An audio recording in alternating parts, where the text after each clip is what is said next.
Please go ahead. समझो, हमारा तो बड़ा कर दिया। Thank you so much, sir. हमारा पढ़ने हमको बड़ा कर देना।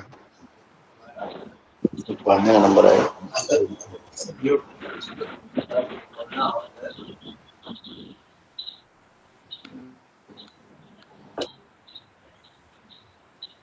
चल, आपकी आवाज बंद हो गई Santosh ji. Sir the institution of engineers India Varanasi local centre की तरफ से आज दिनांक 5 अक्टूबर 2020 को हम लोग, जैसा कि हमारा निर्देश है कोलकाता हेडक्वार्टर से, कि हम लोग 5 अक्टूबर 2020 को वर्ल्ड हैबिटेट डे सेलिब्रेट करेंगे और इसकी थीम भी हमारे पास उपलब्ध है। थीम पढ़ने के लिए हमारे बीच में उपस्थित है इंजीनियर संजीव कुमार गुप्ता सर, और इंट्रोडक्शन करने के लिए जैसा प्रोग्राम है हमारा professor SK. All the audience please mute your microphone please. All the audience please mute the microphone please. Mute नहीं किए हैं वासुदेव सिंह जी अग्रवाल जी, अपना माइक्रोफोन म्यूट करिए। कर रहे हैं सर, आप ही कर दीजिए ना वहां से। संतोष जी वहीं से कर दो। मैंने म्यूट कर लिया। वहां से नहीं होता सर, आपको ही करना पड़ेगा। नहीं, हो गया। नहीं, हमारे पास फैसिलिटी है सर, ऑर्गेनाइजर के पास फैसिलिटी है सर। मैं according to the schedule of programme I would like to request our respected chairman Professor S.N. Upadhyay sir to give the welcome address, to present the welcome address please on behalf of the Institution of Engineers India Varanasi local. Thank you Engineer Santosh ji. It's my proud privilege and an honor for me to welcome Professor Pathak, who is the keynote speaker of this World Habitat Day. On our request, he kindly agreed to deliver this lecture at a very short notice, because we were trying for another speaker also to talk along with him after his lecture was over, on a topic related to buildings in urban areas, energy conservation and things like that. But we could not get that person easily, so we decided to go ahead with only Professor Pathak as the keynote speaker of the day. So I welcome him on behalf of all of you, on behalf of Varanasi Local Center, on my own personal behalf, for being with us and agreeing to deliver this lecture on this day. Detailed theme will be presented personally with many of the points which are listed in the theme note, because it is eccentric towards urban area. There is a need of houses in rural area also. 70% of Indians live in villages. They also need houses. So I do not know who drafted this theme, but it is too centralized towards urban areas. Secondly, another point is that those who do not have houses, they are only getting affected by COVID. That is also not correct. Otherwise, Trump, his wife, his secretary, Venkaiah Naidu, Amit Shah, and recently, a day before yesterday, another professor of BHU, Professor Shukla, who was occupying the Deen Dayal Upadhyay chair, he died because of corona. So such persons are dying. So it is incorrect to say that corona is affecting only those people who are not having houses, who are poor, they have lost job and many other problems they have faced, but they are not dying and they are not getting affected because they have no house to live comfortably. I come from a village. In my village, only one person got corona, was located as corona affected because he moved from Surat to village. No other person was infected with corona. So is the case with smaller villages scattered all over the country. So this theme is a little lopsided towards urban area because it has been drafted by a person who lives in states or European countries where the village is entirely a different entity. Their village is an area, community where about 3,000, 2,000 people live.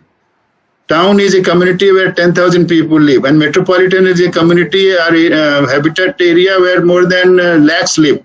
So from that type of definition, will not fit to our country like India, where there are more villages, smaller villages, larger villages. My village population is 50,000. So according to definition of USA or UNO, my village will not come under rural area. It should be considered as a urban area, but it is a rural area. So this theme topic is outside. Professor Pathak will focus more on it. So with these few words, I welcome Professor Pathak for being with us and agreeing to deliver the lecture. I also welcome all of you who have joined on this webinar and are with us this evening. Thank you, Santosh ji. Santosh ji. So many thanks. A lot of thanks, respected Sir S.N. Upadhyay sir, our chairman, Varanasi Local Center. And now I would like to request to Engineer Sanjeev Kumar Gupta sir to present the theme of World Habitat Day 2020. Engineer Sanjeev Kumar Gupta sir, please. Okay, sir. Thank you, sir. Good afternoon, everybody. Honorable Chairman, Institution of Engineers, Professor S.N. Upadhyay sir, Honorable Secretary, Engineer Santosh Kumar ji, respected members of APGC, and all my fellow delegates. I, Sanjeev Kumar Gupta, am highly thankful to Institution of Engineers, Varanasi Local Center, for giving me this opportunity to speak on the theme Housing for All, a Better Urban Future, on of World Habitat Day. Our theme is Housing for All, a Better Urban Future. Housing is a fundamental human right. It has also been central in our against the spread of COVID-19 virus, where it can be a matter of life and death. The speed of COVID-19 is spotlighting as well as exacerbating a pre-existing global housing crisis. Without adequate housing, it is impossible to carry out social distancing and good hygiene practice. And around 1.8 billion people, or more than 20% of the world population, lack adequate housing. There are 1 billion people living in the informal settlements and slums, and more than 100 million people are homeless. By 2030, the number of people in inadequate housing could be increased to 3 billion. So it is so serious that within 10 years, the number of people will increase 30 times. So this is a very big problem. People living in inadequate housing conditions in slums and informal settlements are hit hardest during the COVID-19 crisis. In addition to stressful home stay, environment in small and crowded housing, the disruption of social and protective networks and decreased accuse the service increase the risk of violence for women and children. The absence of basic services and the prevalence of stress and unhealthy living conditions also contribute to poor health. Throughout the pandemic, many local and national governments have put in place mechanisms to protect those who are most vulnerable, including measures to address homeless and evictions, as well as the provision of basic sanitary services. However, long-term interventions focusing on reviewing the current approaches to housing and land are crucial, as they could significantly shape the success or failure of the urban areas to respond to extreme events and future post-disaster recovery. Housing is central to the character, shape and socio-economic vibrancy of cities as to public health outcomes. World Habitat Day 2020 presents the opportunity to engage a global discussion on the transformative impact of COVID-19 on the housing sector and to explore how to build societies back better by leveraging the role of housing as a catalyst for progressively delivering human rights and a foundation of people's well-being. Issues around housing must be the center of the sustainable and inclusive urban development. COVID-19 has brought the housing paradox into the sharp relief at a time when the people are in urgent need of shelters. Millions of apartments and houses sit empty. Inclusive, affordable and adequate housing is the key of sustainable transformation of our cities and communities. Sustainable Development Goal 11 aim the resilient, inclusive, safe, diverse cities by 2030. And one of the targets is to access to adequate, safe and affordable housing and basic service for all by 2030, and the upgrade of slum. The pandemic offers new opportunities to all stakeholders to participate.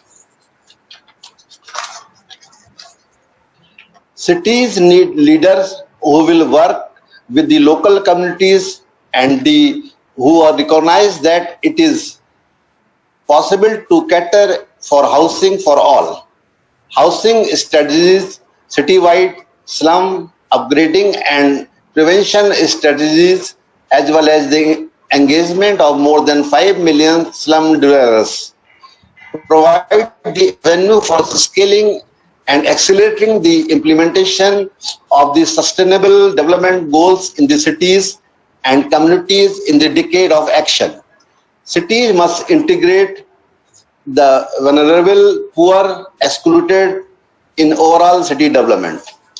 Government need to reshape politics, strategies and regulation of diverse housing, solution for all and respect, protect and fulfill human rights for all in cities.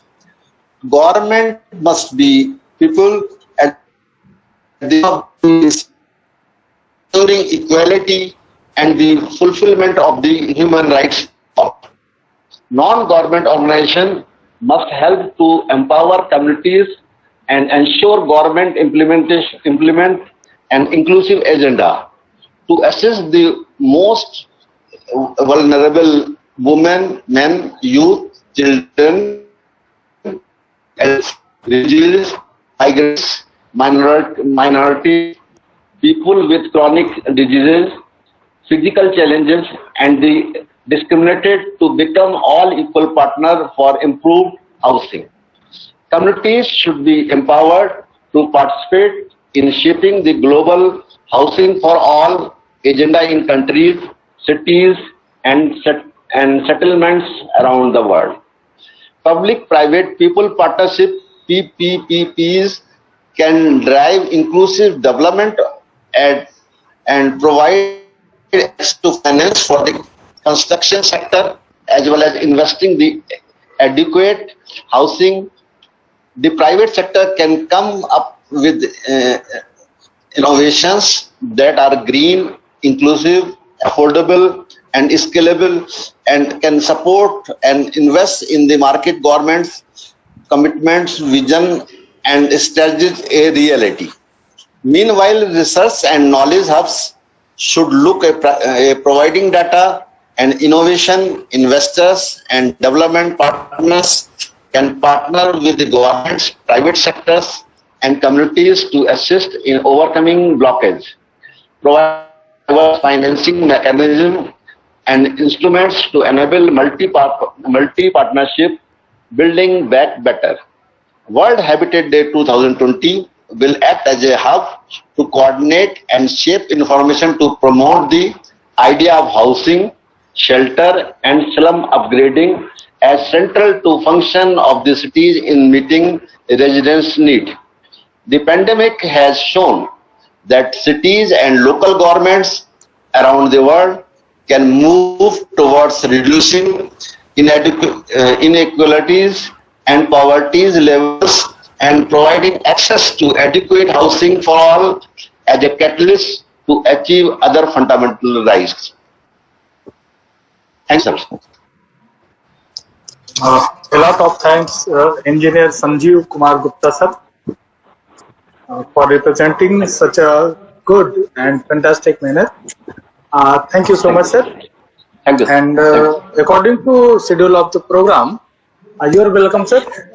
According to schedule of the program, I would like to request Professor S.K. Shah sir to present the introduction of our chief guest and speaker, Professor K.K. Pathak sir.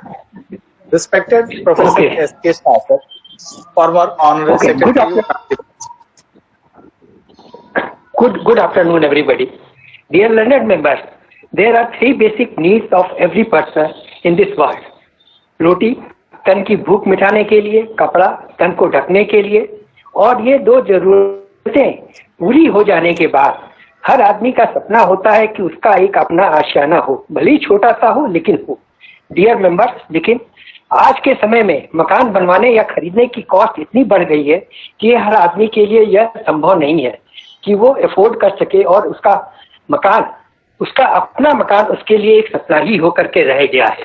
This year, on the occasion of World Habitat Day, the Institution of Engineers India has selected or chosen a very relevant topic, engineered affordable housing, जो कि उस आदमी के अधूरे सपने को शायद पूरा कर सके कि उसका एक अपना आशियाना हो। Dear members, I think it is my honor to introduce an eminent person like Professor K.K. Pathak to the audience. Professor Pathak had joined IIT BHU in the year 2016, and at present he is head of the Department of Architecture, Planning and Design, and also a professor in the Department of Civil Engineering at IIT BHU. Before joining IIT BHU, he has also served as a scientist at CSIR and as a professor in the Department of Civil and Environmental Engineering at NITTR Bhopal. Professor Pathak is the recipient of many prestigious awards. Few of them are George Oman Memorial Prizes, the Metallurgical and Materials Engineering Division Prizes, E.P. Nicholas Prizes, and many more. Professor Pathak is on the editorial board of many prestigious journals. He is also the editor and reviewer of many journals. He has also delivered a number of invited talks in the conferences in India and abroad. His area of interest are structural analysis and design, structural shape optimizations, material characterization, finite element analysis, computer simulation, artificial intelligence, software development, and so on.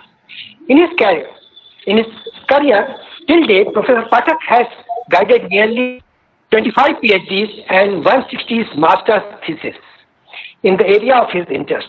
He has also published more than 250 technical papers in reputed journals and conferences. I think the audience will be benefited from the experience of Professor Pathak in the area of affordable housing. I once again thanks Professor Pathak on my own behalf and on behalf of Institution of Engineers India Varanasi Local Center to share his valuable time to deliver a talk on engineered affordable housing. Thank you, sir. A lot of thanks, Professor S.K. Shah sir. And with due respect and according to the schedule of the program, with due respect, I would like to request Professor K.K. Pathak sir to deliver the lecture, please. Thank you, sir. Am I audible to you? Definitely, sir. Definitely, sir. Thank you, sir. Very good afternoon to all the dignitaries and field engineers and my dear students for giving me this opportunity to present my topic before this August gathering. And let me share my presentation and then I will start my talk.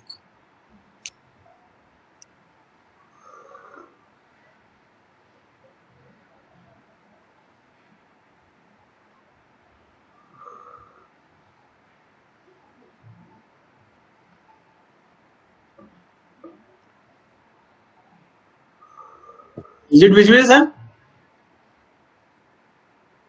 Sir, definitely visible, sir. Visible. It is visible. Okay.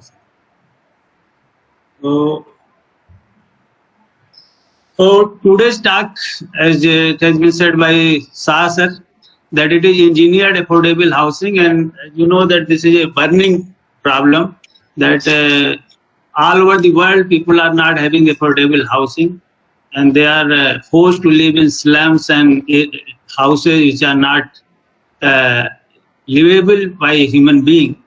So how can as an engineer we can solve such problem? Because engineers means who has to solve the societal problem.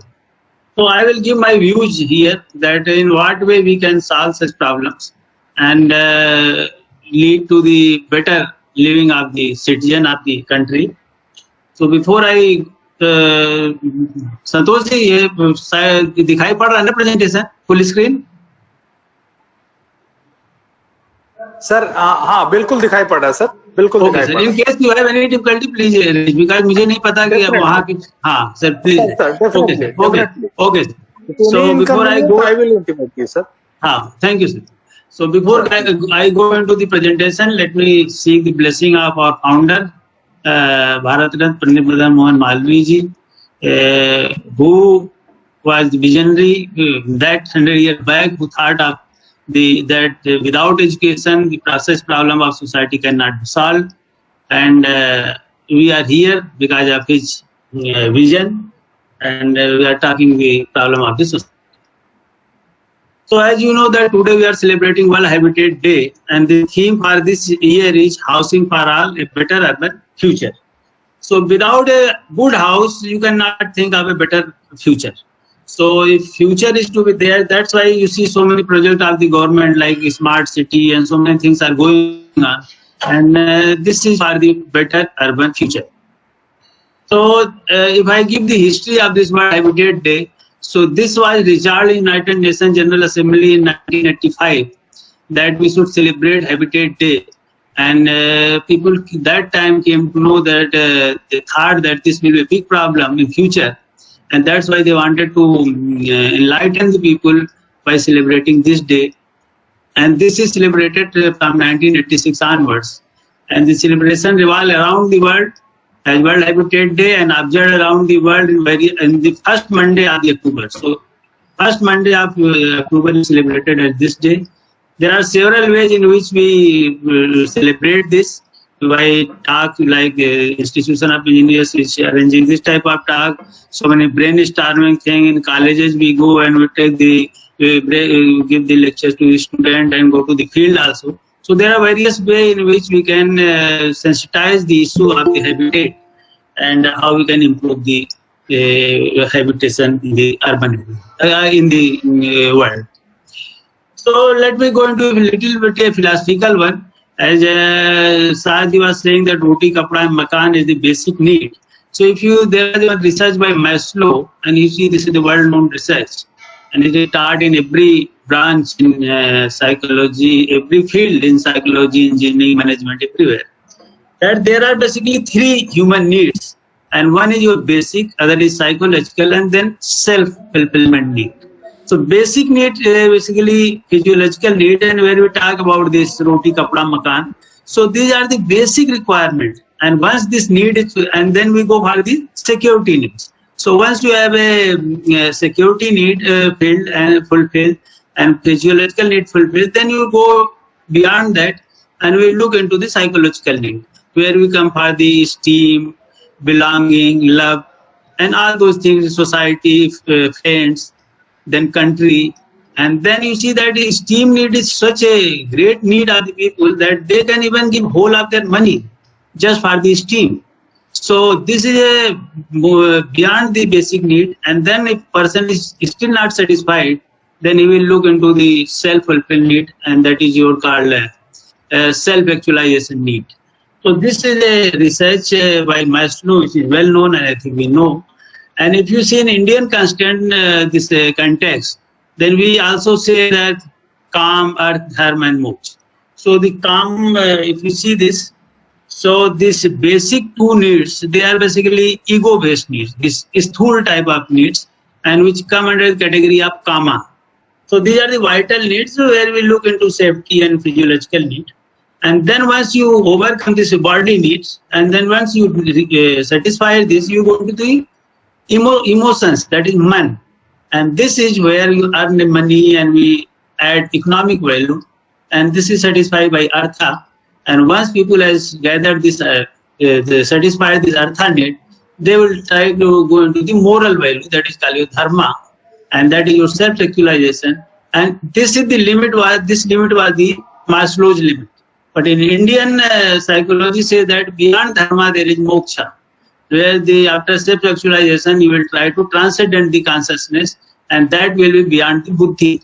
So you see that ahankar, man, and buddhi, and beyond that is your moksha. So this is well written in our Indian literature.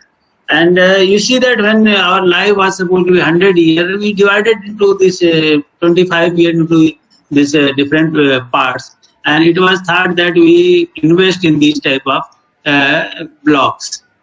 So any Indian or any person who is brought up in Indian scenario, he knows without telling that I have to earn money, I have to go to dharma, and then I have to achieve the moksha. So the basic need, that roti, kapda, makan, that shelter, it has to be fulfilled. And if a person is not having shelter and basic need is not filled, then you cannot think of the other higher needs. You will never go into the higher needs. And that's why we must provide the proper shelter, so that his development of a human being, because what is the purpose of human being? What is the aim of the human being? That is your moksha. So that's why if you are not satisfying the basic need, he will never grow. He will live in an animalistic type of life, and he will never attain his human goal. So that's why it is the duty of the society, the duty of the country, that we have to provide proper living to the person, so that he can enjoy the upper needs also. So my talk today will be based on the statistic data, then materials, how we can achieve this goal, and testing, goal of the affordable engineered affordable housing, then testing, because nowadays a lot of testing are going on, and then green building concept. So in this way, how you can make your engineered affordable housing. So why engineered and non-engineered? What is the difference between them? So if I say that non-engineered houses are those houses where materials are available in the areas and there is no quality checking. So you see that any mason, any mistri is making house without knowing anything about the material, whether it is brittle material or ductile material, whatever and there is no engineered way. He's not using any principle of science. Based on his experience, he is just using the materials. So such type of houses are called non-engineered house.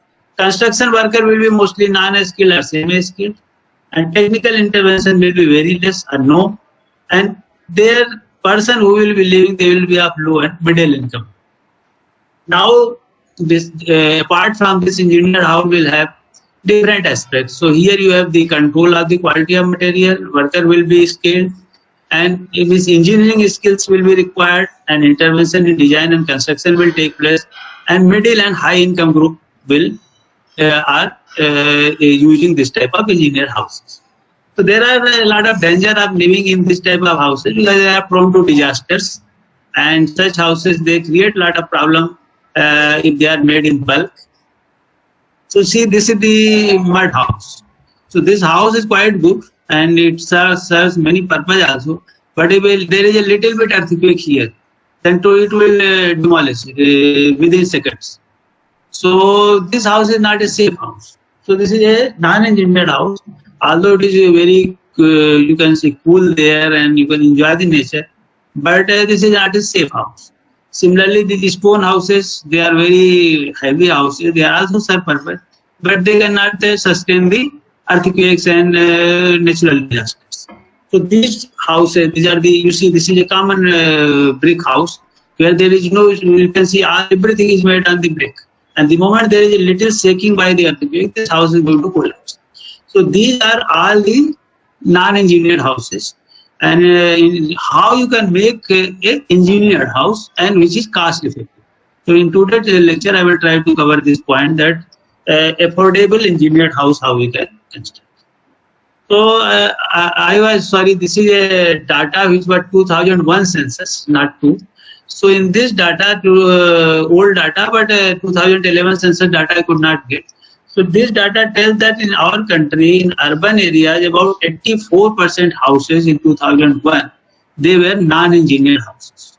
So you can say they were prone to the disaster and different problems. And in rural areas, more than 90% houses were the non-engineered houses. So this is the situation of our buildings in the urban and rural areas. So 84%, you can say only 64% houses, they are safe from the disasters. So based on this, if you see the sector, how the building sector is growing up in our country, and you see that this rate is about 8%. So why the rate of this growth is very high? Because a lot of transformation is taking place in the cities, and new buildings are coming up. If you go to some cities after 10 years, there will be transformation of the city. Especially in Allahabad, when I was studying in Allahabad, and today when I go Allahabad, a total tremendous change has taken place in the city within 10 to 15 years.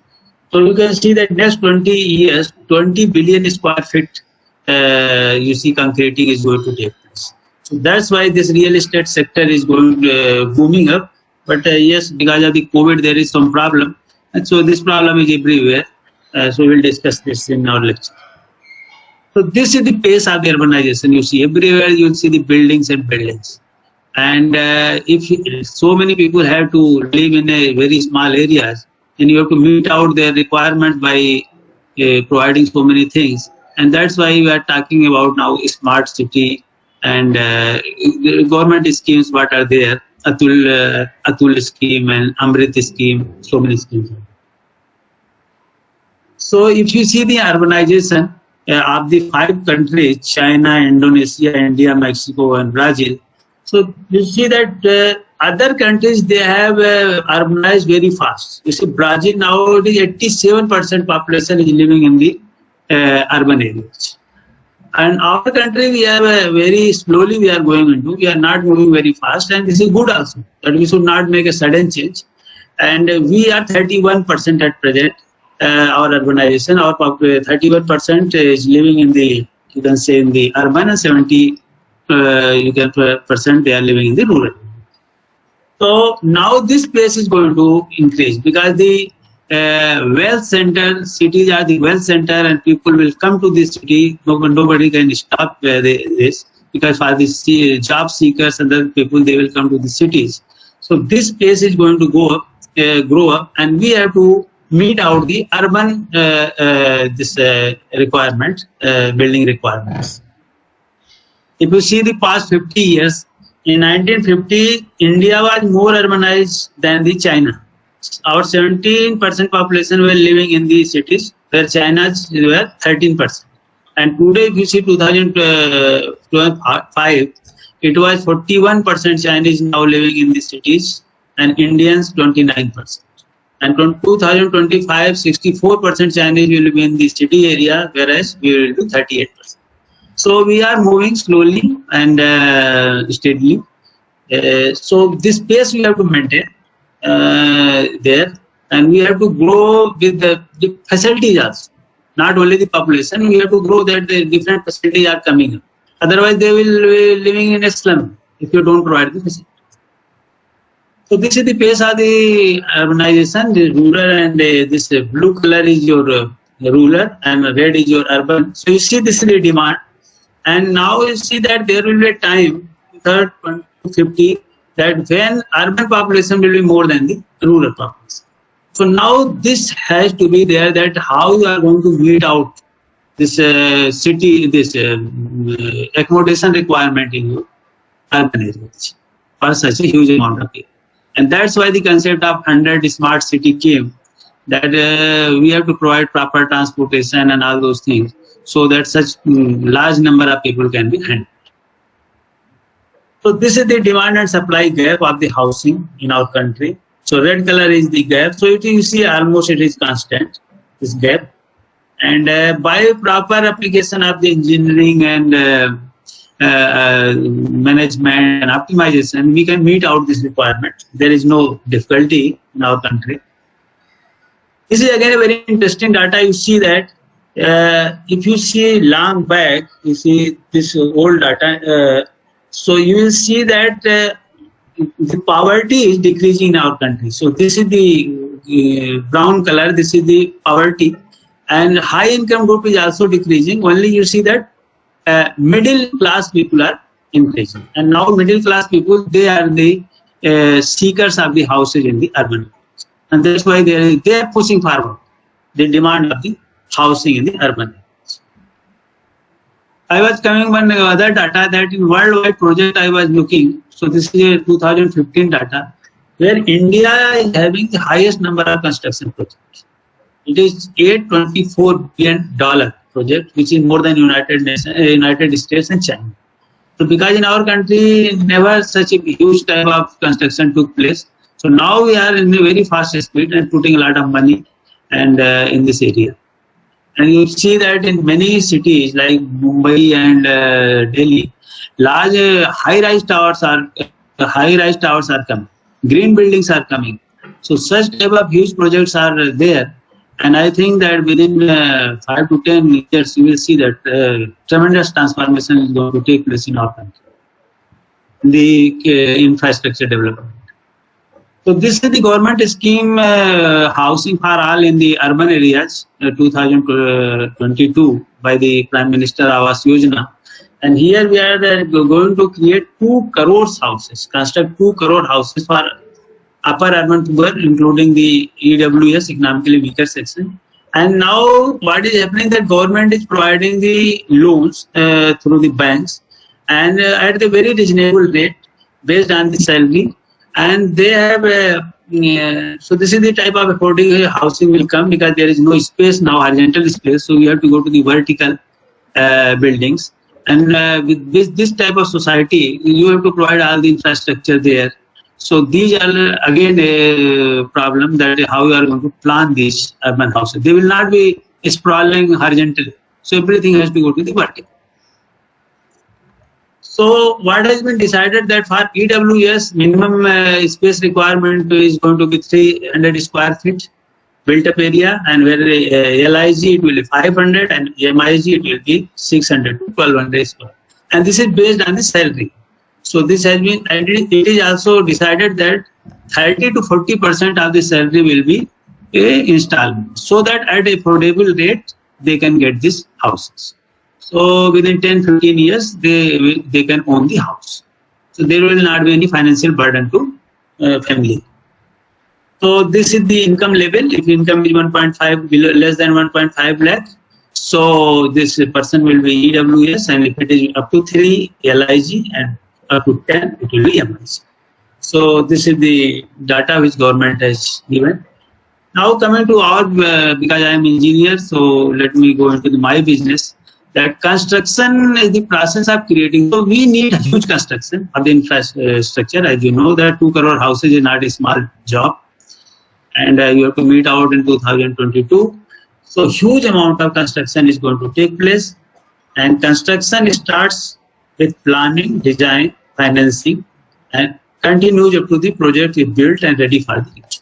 So now these houses, they have to be affordable, and they have to based on the sustainable development, so that they can achieve their designed life without any problem. So you see this type of cranes and things are there everywhere. Buildings are being constructed. Now when you go to the high-rise buildings, suppose a 10-story building, 15-story building, then they are not going to be designed at the same way in which you design 1 or 2-story building. Because this is a very difficult type of load, and as you go high, you have the more wind load, you have the more earthquake load, you have the more thermal load and settlement.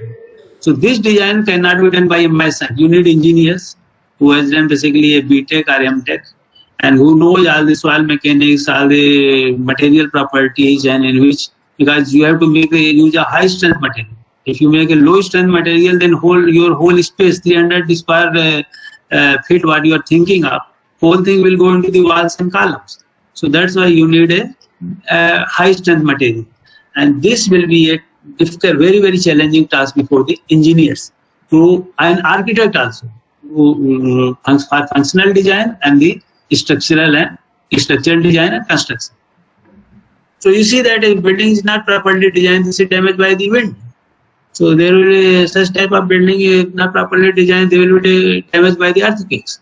So then this will be a big disaster. Any such type of casualties may be disaster. So now we have to deal with a very, very challenging task of the building construction, involving the analysis, design, construction, everything. So which type of defect is there? Whether it is the construction defect or is it design defect, or which type of defect is there? So another thing is that settlement load and thermal load. Many times we have been seeing that there is soil settlement and people are not accounting of the proper foundation design. This is the one of the biggest cause of the structural failure. So in this case, you cannot be casual. You have to take that which type of foundation is required. Otherwise, there will be settlement and building is going to deteriorate and it may collapse also. And if you are going to, because ours is a hard country, so thermal, because if you are going to put a lot of steel over there, then there will be thermal problem, thermal expansion will be there, and if you are putting steels into the buildings, suppose steel structure you are making, then it will expand and contract, and this will create the thermal loads, which will be more than, maybe more than the live load and dead load of the structure. So you see, this is a problem, this Pisa, Leaning Tower of Pisa, this is because of this thing, settlement, unequal settlement of the foundation. So such type of failure, this building has been restored because this tower has been restored 2 times in the history and it is now stabilized. But any such type of high-rise building collapse can be a very dangerous thing. So now coming to our materials, that which type of material and how you are going to decide that which material will be suitable for our building. So you see that if you see the history from 10,000 years back, we are using the engineered material, and people before when man was living in the cave, after that they started using the engineered material. First was the mud, stone, then sun-dried brick, and after the discovery of the fire, then it was dried brick, burnt brick, lime, grass, and then came cement, plastic, all those things. So you know this, they are the common materials which we are using in our buildings. So these materials we cannot use casually. We have to do the testing of these materials. If you want a durable house, strong house, then you have to see that what is the size of the material. And today, because you have to build 2 crore houses, you cannot waste your material. There is no scope of wastage. Everything has to be consumed properly.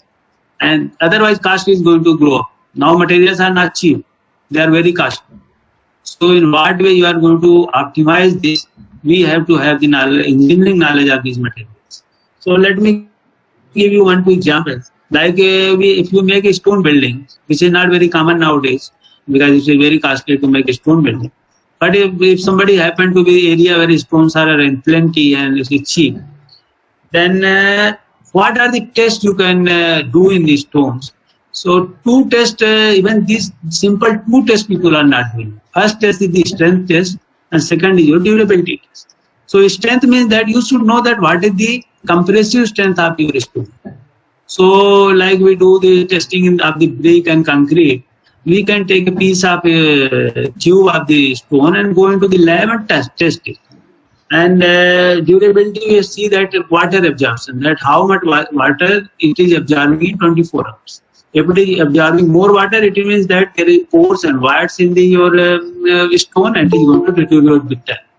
So these 2 simple tests people can do, their building can last very long. You know that stone building can last 5,000 years, 6,000 years. This is the durability. That's the most durable buildings are stone buildings. Pyramids, you know, and all those older our temples, they are made of stones and they are still surviving.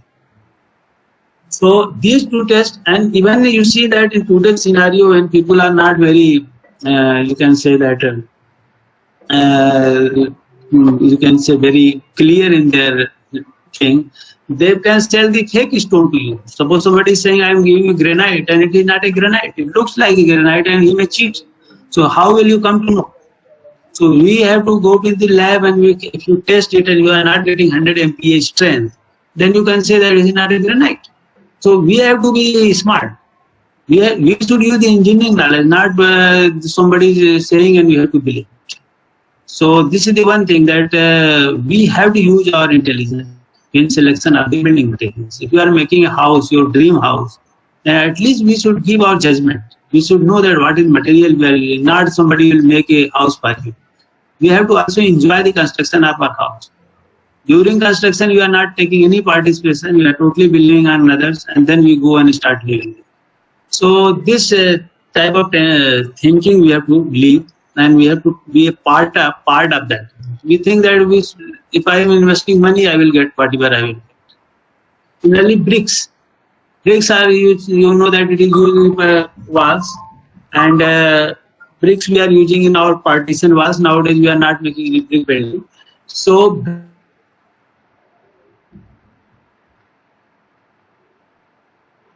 this is not proper. It means that your brick is not proper.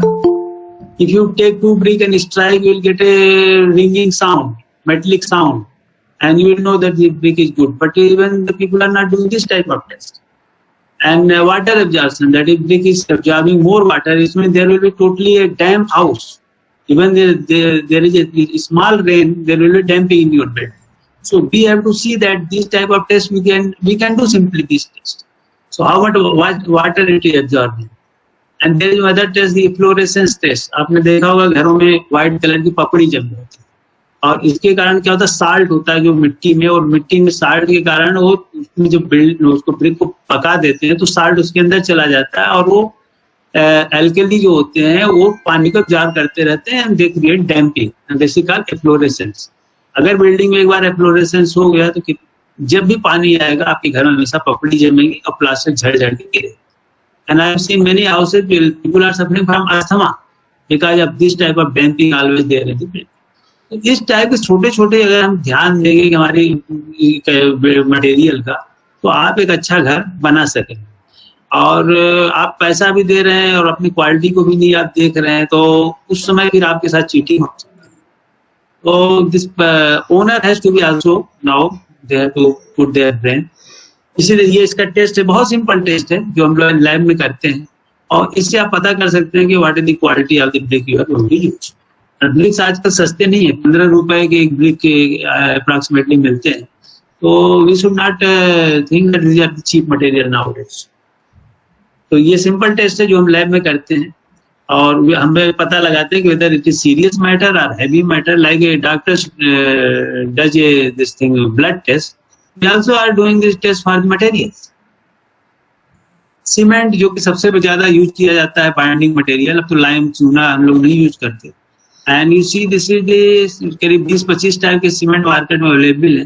कौन सा cement किस application में use होना चाहिए ये भी लोग नहीं जानते, और इसके बारे में भी थोड़ा सा हमें नॉलेज होना चाहिए कौन सा सीमेंट हमें यूज करना है.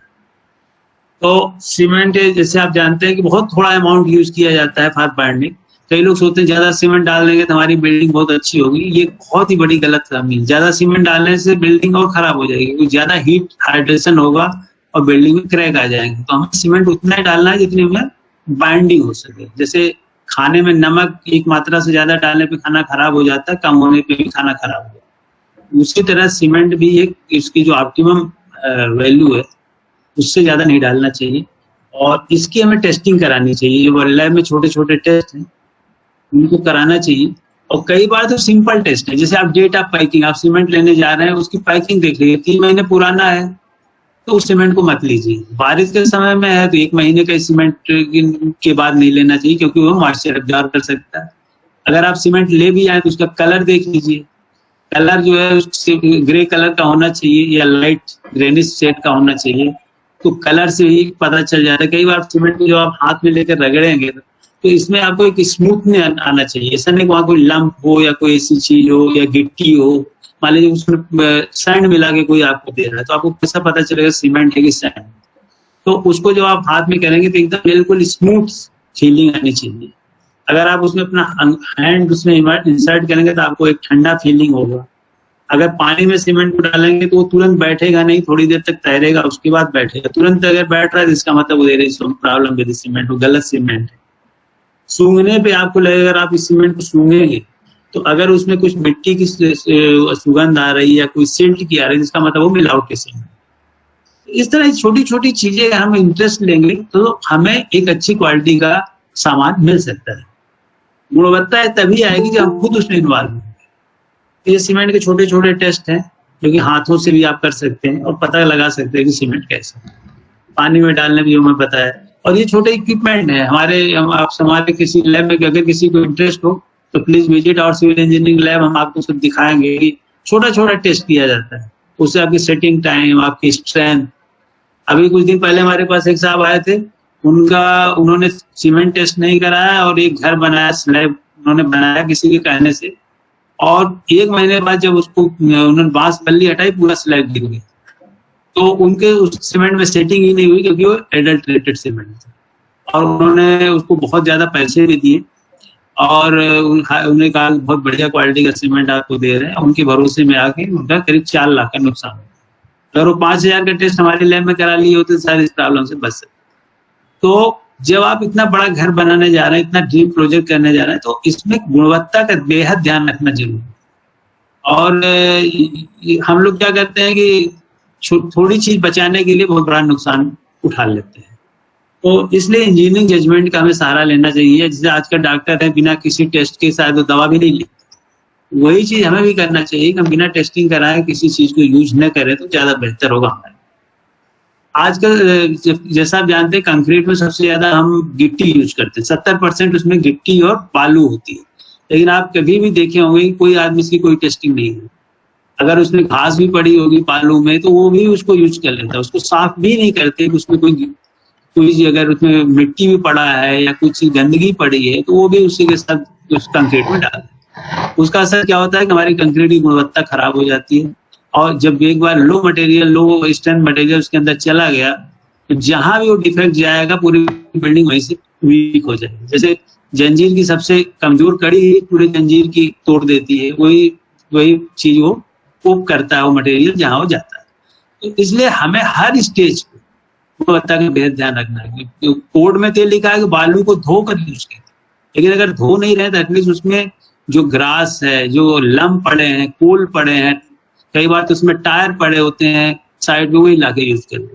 तो इन सब चीजों को अगर हमें इंजीनियर्ड हाउस बनाना है तो हमें इन पर बेहद ध्यान देना पड़ेगा। और गलतियां जो प्रॉब्लम होती है छोटी छोटी चीजों से, बड़ी चीजों से प्रॉब्लम नहीं करती। जैसे किसी ने मुझे बताया था कि पहाड़ों से इंसान को ठोकर नहीं लगती, ठोकर लगती छोटे छोटे जो सड़क पे पड़े होते टुकड़े होते हैं, वो ज्यादा घातक होते। तो ऐसी चीजों पे हमें ध्यान देना है। अक्सर हम जो बड़ी चीजों के बारे में ज्यादा सोचते हैं लेकिन प्रॉब्लम आती है छोटी सी। तो गिट्टी जो 70% पार्ट है उसमें इंसान बिल्कुल ध्यान नहीं देता कि गिट्टी को हम कैसे साफ करें। उसकी सीव एनालिसिस, जैसे आपने देखा वही चलनियां होती है, इससे उसकी ग्रेडिंग की जाती है। और जिसको भी इंटरेस्ट हो, अगर आपको इस लेक्चर के बाद इंटरेस्ट आए तो रामजी अग्रवाल सर भी आए, तो बहुत सीनियर है, इन्होंने अपनी पूरी लाइफ ही कंक्रीट टेक्नोलॉजी पे लगा दी है और हम भी इन्हीं से सीखे हुए हैं। हालांकि आज इनके सामने बोलने का मुझे सौभाग्य प्राप्त हो रहा है, तो मैं इन्हीं की आशीर्वाद से बोल रहा हूँ। तो ये जो ग्रेडिंग करते हैं ये चलनियों से, उससे पता चलता है कि आपके जो एग्रीगेट है, बड़ा एग्रीगेट है, उसके बाद छोटा आएगा, उससे छोटा आएगा, उससे छोटा, और एक दूसरे को भरेंगे ताकि वो कॉम्पैक्ट बन जाए, कोई भी जगह वहां खाली न हो, इस कारण ग्रेडेशन किया जाए। अब अगर आपने उसकी एक ही साइज के एग्रीगेट डाल दी तो उसको भरेगा कौन? उसमें वायर रहेगी, उसमें हवा जाएगी, पानी जाएगा, केमिकल जाएगा, आपकी कंक्रीट को कमजोर।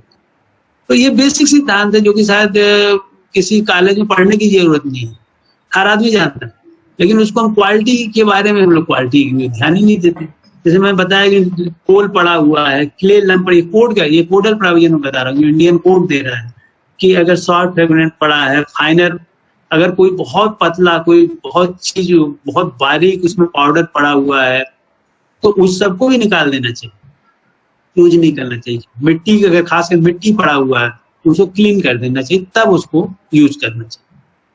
अक्सर क्या होता है, गलतियां इंसान यहाँ करता है और सोचता है कि 1 kg सीमेंट ज्यादा डाल के हम कंपनसेट कर लेंगे, और वो उसका उल्टा इफेक्ट करती है, क्योंकि सीमेंट में ज्यादा डालेंगे तो ज्यादा उसमें जो हीट निकलेगा, ज्यादा हीट निकलेगा तो उसको क्योरिंग नहीं करेंगे और उसको क्रैक कर देंगे। तो एक गलती को दबाने के लिए दूसरी गलती करने का, तो ये मैं बता रहा था जो सीव एनालिसिस है, उससे हमें पता चल जाता है कि कौन सी सीव आप यूज कर रहे हो। मान लीजिए आप 20 mm का एग्रीगेट यूज कर रहे हैं तो 20 mm का एग्रीगेट का कितना % पास होना चाहिए 20 mm से और किस पे रिटेन होना चाहिए, तो इसकी एनालिसिस कराना बहुत जरूरी है। आजकल बड़े प्रोजेक्ट में तो हम लोग कर रहे हैं, लेकिन जो इंडिपेंडेंट लोग घर अपना बना रहे हैं वो बिल्कुल इसकी टेस्टिंग नहीं कराते, और वो जितने घर वो बन रहे हैं लगभग वो सब नॉन इंजीनियर घर ही हैं। और दुर्भाग्य की बात यह है कि पढ़े लिखे लोग जिनका कि बहुत 30 साल पुराना घर है और वो भी वैसे ही उन्होंने बनाया था, अब उसके ऊपर एक मंजिला और भी बना रहे हैं, जानते हुए कि वो इंजीनियर घर नहीं है, उसके ऊपर एक मंजिला इसलिए बना रहे हैं वो किराए पे देंगे, कुछ रुपये इनकम है। और ये सब वो जो है खतरों से खेल, क्योंकि सिविल इंजीनियरिंग इतने जल्दी किसी को नुकसान नहीं पहुंचाती, डिजाइन डिफेक्ट, लेकिन जब एक बार नुकसान पहुंचाते तो कस के पहुंचाते, तो वो लोग इसका ध्यान नहीं रखते, बोलते आज ये प्रॉब्लम थोड़ा आ रही है, लेकिन जब कभी ऐसी दिक्कत होती है तो बड़ा खतरनाक रूप में आती है। मैं कई लोगों घर देख रहा हूँ वो पुरानी बिल्डिंग के ऊपर नई बिल्डिंग बना रहे बिना उसकी स्ट्रेंथ चेक कराए, या किसी इंजीनियर को बुला के दिखा लें कि इसमें हेल्थ बची भी है कि नहीं, इसमें स्ट्रेंथ है भी कि नहीं, लेकिन नहीं, वो मनमाने ढंग से अपने आप को किए जा रहे हैं किसी मिस्त्री के कहने पे। तो बिल्डिंग तो बन जाती है, थोड़े दिन रहती भी है, लेकिन उसके बाद उसमें अगर प्रॉब्लम आएगी तो उसकी जिम्मेदारी कौन लेगी। तो खासकर आज का जो विषय है हम इंजीनियर लोगों के लिए बोल रहे हैं, जो मिस्त्री और उनके भरोसे चल रहे हैं उनके बारे में हम लोग यहाँ चर्चा नहीं कर रहे। इसी तरह ये बालू का है, बालू बहुत इंपॉर्टेंट रोल करता है, अगर बालू उसमें नहीं डालेंगे तो गिट्टी के वायर्ड को भरेगा कौन, तो बालू बहुत जरूरी है। और कोड ये करता है ग्रेडिंग 2 का, जोन 2 का बालू यूज करना चाहिए। अगर बहुत पतला बालू है तो वो आपको बिल्डिंग को नुकसान पहुंचाए, और बहुत अगर हार्श है, फाइन नहीं, कोर्स है, तो वो भी आपको नुकसान पहुंचाएगा। इसलिए हमें ग्रेड 2 का ही बालू, जोन 2 का ही बालू यूज करना चाहिए। इसकी भी टेस्टिंग लोग नहीं कराते, कई बार बहुत ही फाइन बालू यूज करते हैं जिसके कारण फिर स्ट्रेंथ गिर जाती है। तो जैसे ये कंपोजिट मटेरियल है, कंपोजिट मटेरियल में सीमेंट अकेले क्या करेगा, अगर गिट्टी सही नहीं है, बालू सही नहीं है, पानी सही नहीं है, तो अकेला सीमेंट जो कि 7% या 10% होता है वो बेचारा क्या करेगा। जो बालू में आप देख रहे हैं बारिश का दिन चल रहा है, बालू में जब भी पानी डालते हैं बालू फूल जाता है, बल्क हो जाता है। बल्किंग होती है तो उसकी वॉल्यूम बहुत ज्यादा बढ़ जाती है, करीब 30% 35% तक बढ़ जाती है। अगर इसको आप ध्यान में नहीं रखेंगे तो आपके कंक्रीट में पानी ज्यादा चला जाएगा, पानी ज्यादा आ जाएगा तो उसकी स्ट्रेंथ गिर जाएगी। तो खासकर जब बारिश वगैरह के दिनों में हम घर बनाए, जो लोग इंडिपेंडेंट घर बना रहे हैं तो उतना पानी तो कम डाल दें जितना बालू ने पानी लिया हो। तो इस तरह की छोटी छोटी चीज हम ध्यान देंगे तो एक अच्छा घर, हम अच्छी ड्यूरेबल घर बना सकते हैं जो कई साल तक चलेगा। हमारे पूर्वजों ने जो हमें घर आज बना के दिया था, चला, उन्होंने उसमें ध्यान दिया हो, उन्होंने जब घर बनाया होगा तो उन लोगों ने बैठ के मटेरियल को अच्छे से चेक किया होगा तो वो आज चल रहा है। लेकिन हम लोग क्या कर रहे हैं, कुछ ऊपर जो भी कर रहे हैं, एक्सटेंशन कर रहे हैं, उसमें ध्यान नहीं दें, तो वो डिफॉल्ट मान के चल रहे हैं कि जो हमें मिल रहा है दैट विल।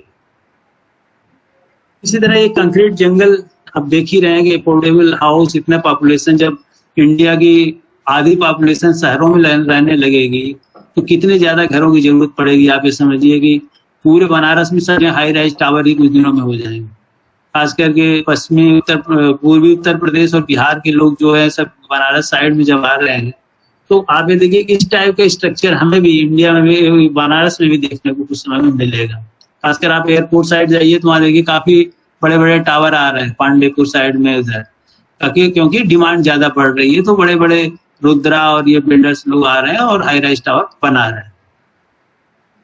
तो इनके लिए हमें अच्छी क्वालिटी का कंक्रीट चाहिए, और कंक्रीट की क्वालिटी के लिए मैंने बताया कि 3-4 चीज आपको ध्यान देना है। एक तो उसकी प्रोपोर्शनिंग, दूसरा मिक्सिंग, प्लेसिंग, कंपैक्शन और क्योरिंग।